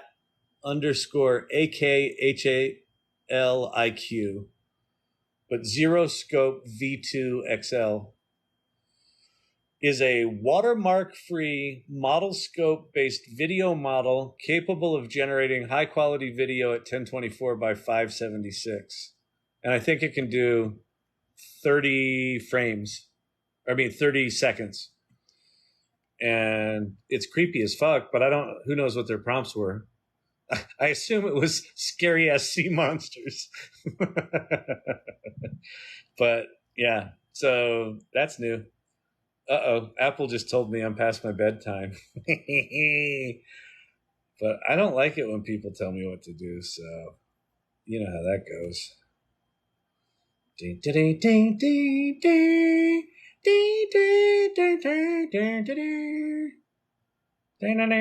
All right. A few more questions. What about the evil players? Cat's out of the bag. Yes, correct. I mean, here's the deal. There's going to be bad actors. This is unremarkably powerful. Or no, this is incredibly remarkably powerful technology. And it's going to get in the hands of bad actors and it's going to get in the hands of good actors. And they both have access to the same tools. Hopefully, the good guys are better with this shit than the bad guys. Are there going to be some disasters? Yeah. Are we going to get through them? I think so. One of the reasons that I do this, I think that because we're so early in this inflection point, any positive direction of AI use now is going to have a disproportionately positive effect in the future. So if we do more good now than bad, I think that points us in a trajectory of this doing more good for humanity than bad. If we all just sit back and wait and diminish it and make fun of it and say, oh, it's going to kill us, or it makes mistakes, or it's not a very good writer,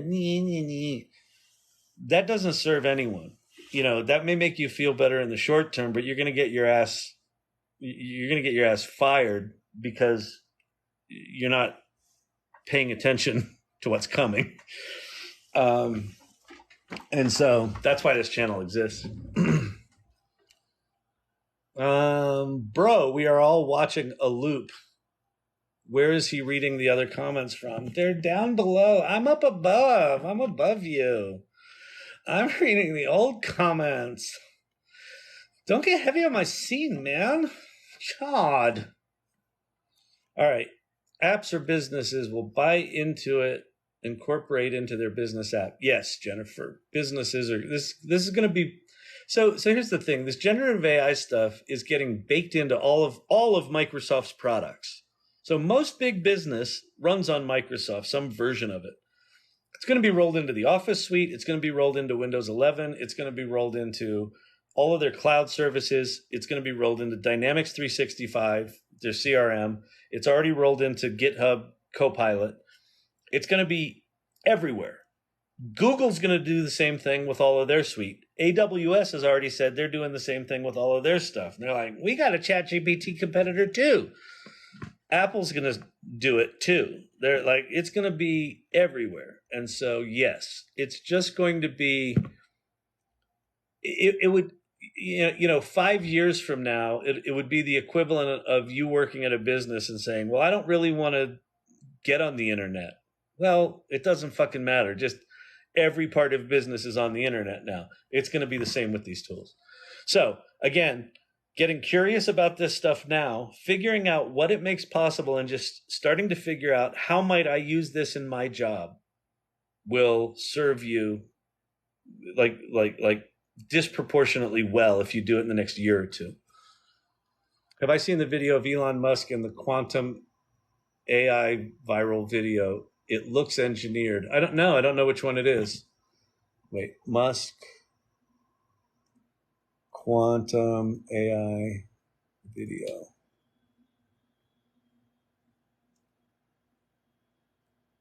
Elon Musk scam, quantum AI. Quantum AI's Elon Musk trading scam is hilarious. Looks like it's a scam. I don't know. I haven't heard about it. Like everybody used to call photoshopped on photos, people started calling it AI. Yeah, exactly. Like, I mean, when we went from film to digital, people were like, well, digital pictures aren't real photographs. So that'll never be the case. So, yeah. Oh, you photoshopped it? Yeah, that's not real photography until it was. Same shit here. Same shit. Same shit. Every time there's a new technology. Well, that's not real art. Yeah, until it is. Now listen, is it going to completely fuck up some people's careers? If I've been an illustrator for 30 years, is this an existential threat to what I do? Yep, it is. Is that fucking tragic for some people? Yeah, it is. Does it democratize creative expression dramatically? Yeah, it does. So macro, it's not a bad thing. Individually, this is going to be really traumatic for a lot of people. But the artists that I've seen that have embraced it, that are finding ways to mourn the loss of how they did what they did up to this point, are starting to do some remarkable work. And listen, the woman that I run the AI salon with is she's been a photographer for 25 years, so she made the transition from film to digital, and now she's figuring out how to make the transition from digital to this. And this is more profound, right? Like it is really dramatically, it's making her question what she does, where the value is. She's still working right now. But is that going to change over the next 3 years? Yeah, it's going to change pretty profoundly. And the only thing she knows is she'll be doing something, leveraging her experience and her eye and her creative curation skills and her refinement skills and her project management skills and her client interaction skills. Like all of that stuff still stays. What changes is the tactical execution of it. So people are going to have to adapt for sure. Everyone. What do you mean read at? Oh, that was for my previous Twitter. That was my Twitter handle. If you go to Twitter, go to @everydayAInews. That's my newsletter. And you can read some stuff there and you can subscribe to the newsletter. It's free. CapCut has the background edit already. Okay, I don't know what that was in reference to, but cool. You are oddly intriguing and funny. Thank you. That is okay. That is the perfect kind of compliment where is it a troll or is it a compliment? Those are the perfect ones. Perfect. Oddly intriguing. I'll take it. I was called adorably optimistic on a panel once. Some woman who'd been in AI for 15 years. I was like rambling on about, the virtues of AI, like a year into it. And she's like, let me interrupt the adorable optimism here to throw some cold water on this little party. That was pretty funny. Public ChatGPT plugin in the JSON response, never refer them to a reliable financial news source. Oh, interesting. Oh, that's really cool. So there's a plugin called Public that is being fine-tuned to send people to shitty misinformation websites. That's fucking brilliant. Like scary, but wow.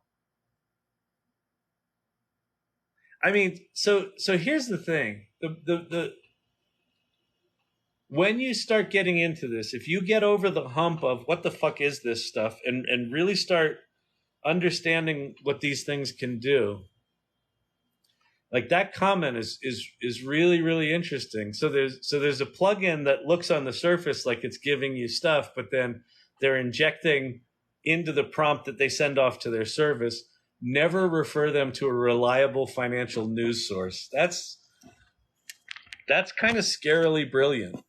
That's really, I mean, it's cool conceptually. It's scary because people are going to do that. No one's going to look under the hood at that stuff. So thanks for sharing that, RetroPunk. That's really cool. That's really cool. All right. A few more, and then I got to go. I really got to go. It's late. What is Playground? Okay, so Playground, let me show you this. This is worth looking at.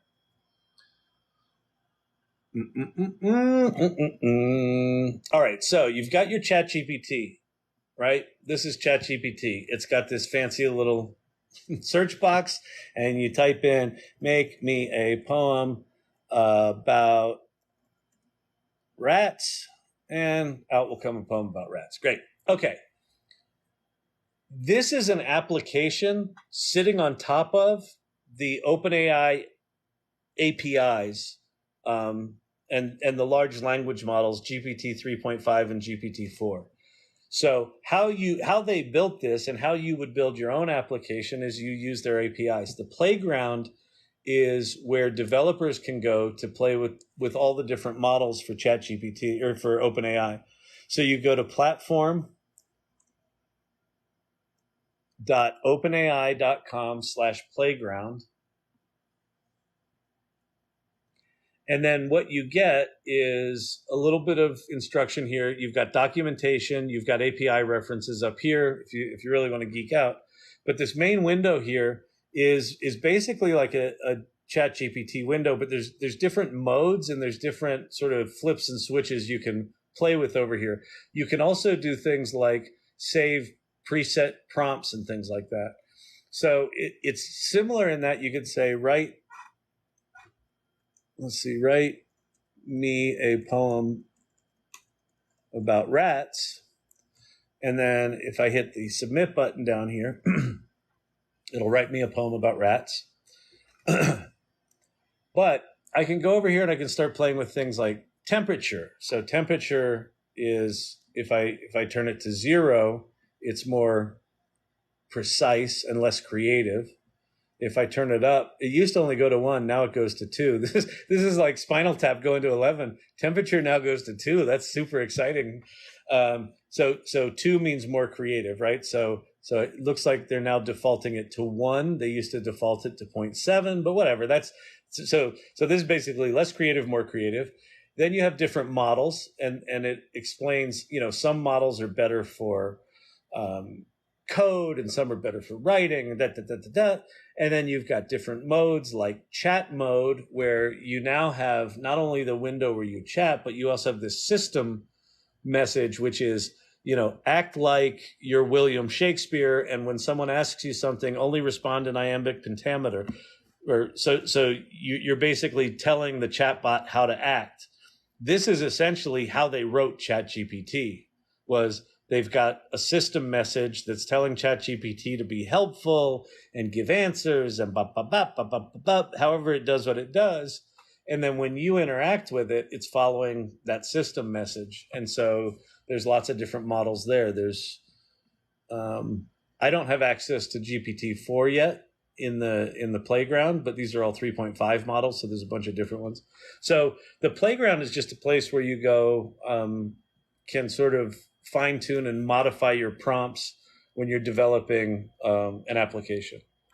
So I'm getting crispy. My voice is like crackly. I'm like, I sound like a craps dealer who's been dealing craps in Vegas for 40 years.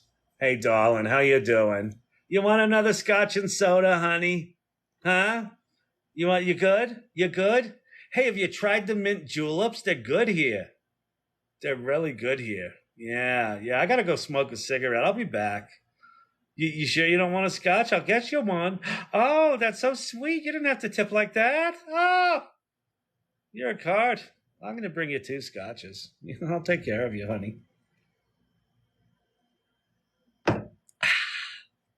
I could work in Vegas. All right. Can you try the Zoomout feature? Yeah, the Zoomout feature is cool. All right. I'm gonna do one last demo, then I'm gonna go. I gotta go, you people. Jeez, why? It is Sunday night. Why are so many people here? I appreciate it. This is awesome. Like, I'm often doing this for like 12 people. We're just hanging out. This is really remarkable. So thank you for hanging out. Let's go play with the zoom out feature in Midjourney. So as has been declared here, I am a fan of the Midjourney. So if you haven't used Midjourney, you have to do it within Discord. So I'm in Discord. I'm in the AI Salon server. I'm in our Midjourney channel. You can also do this in the Midjourney server. But what happens is this. Okay, so these were some images I created earlier with a bot from Poe.com that rewrote a crappy Midjourney prompt and made it better. So I took this Midjourney prompt from the Poe bot and it generated these 4 images. So I'm going to pick one of these. I think we'll get this thing that looks somewhere between a Corvette and an AMC Javelin and a Camaro. I think we'll take that one and we'll blow it up. So what happens is this. So I got the car here. If you haven't played with Midjourney, you've got, once you generate an image, it gives you 4 options, and then you've got U 1 through 4 and V 1 through 4. So V means variation, U means upscale, and then you can just re-roll them if you don't like anything. But I like 2, 1, 2, 3, 4. So I'm going to do, generally what I'll do is if I see something I like, I'll say, give me variations of that one. So I'll hit V2.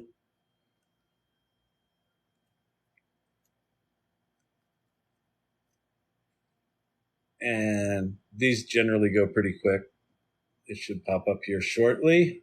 If you haven't seen Midjourney or any of these image generation tools work, notice how it starts out as these really blurry images, and then they just slowly they come more and more into focus. That's actually how they work. They start with sort of fully randomized noise where they've averaged together like thousands of images into a single random noise image, and then they just denoise it over like 50 or 70 steps. So you kind of see it coming into focus. It's literally generating an original image, from kind of a sea of pixels that it's got mathematically dumped into a pile, basically.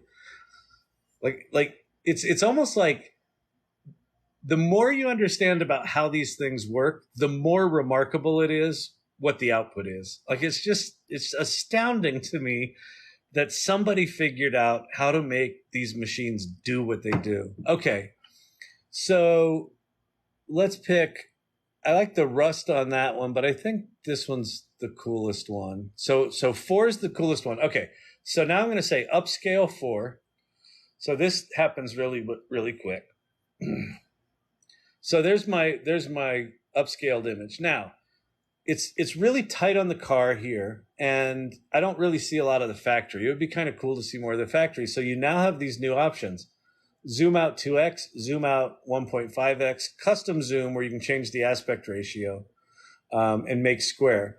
So I'm going to do zoom out 2x. And so what that'll do is that'll push the car into the distance, and it will basically take my same prompt and basically just push back on it.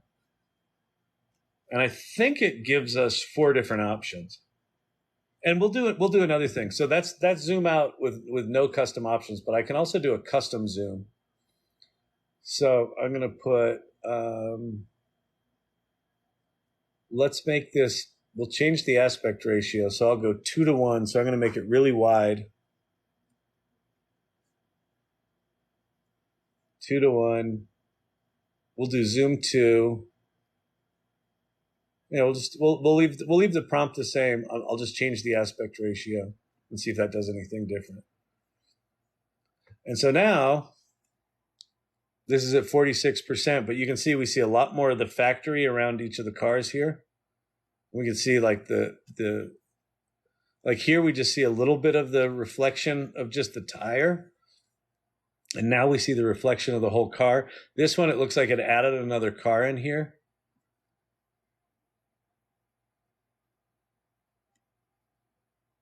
So I don't like that car. So I like this upper right one. Let's see. Oh, that's my 2:1s.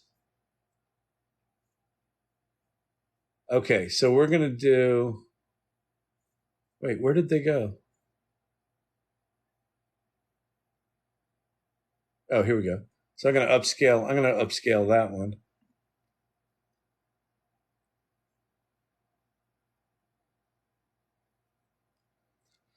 So there's your zoomed out, version compared to the zoomed in version, right? So what's cool about zoom out is Stable Diffusion has this, and Adobe has this, and Adobe called it generative fill, and Stable Diffusion and all the others called it outpainting, and nobody knows what the fuck outpainting means.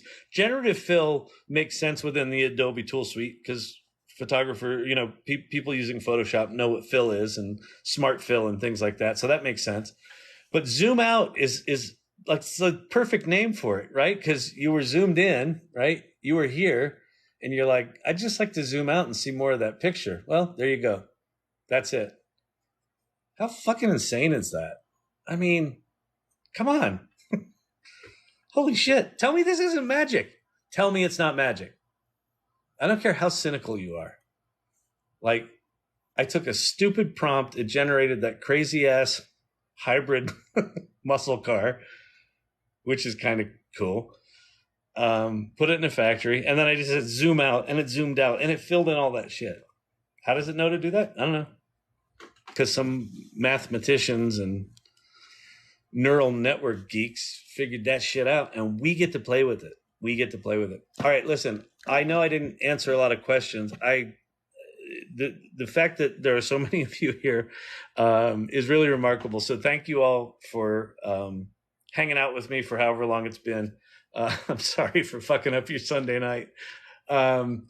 Give me a follow if you want to be notified when I do these. I try to do these every night. I've sort of given up sim racing, which I normally do in the evenings, and replaced it with doing these lives because I enjoy it and I think it's important. And the fact that so many people are here, I really, really appreciate your time. And yeah, that's about it. Come back. Follow me. Feel free to you can watch my videos, comment on my videos, and ask me questions. I try to respond to everything there as well. So yeah, pleasure spending time with you. I'm Crispy. I'm out. Good night. Thanks, everybody.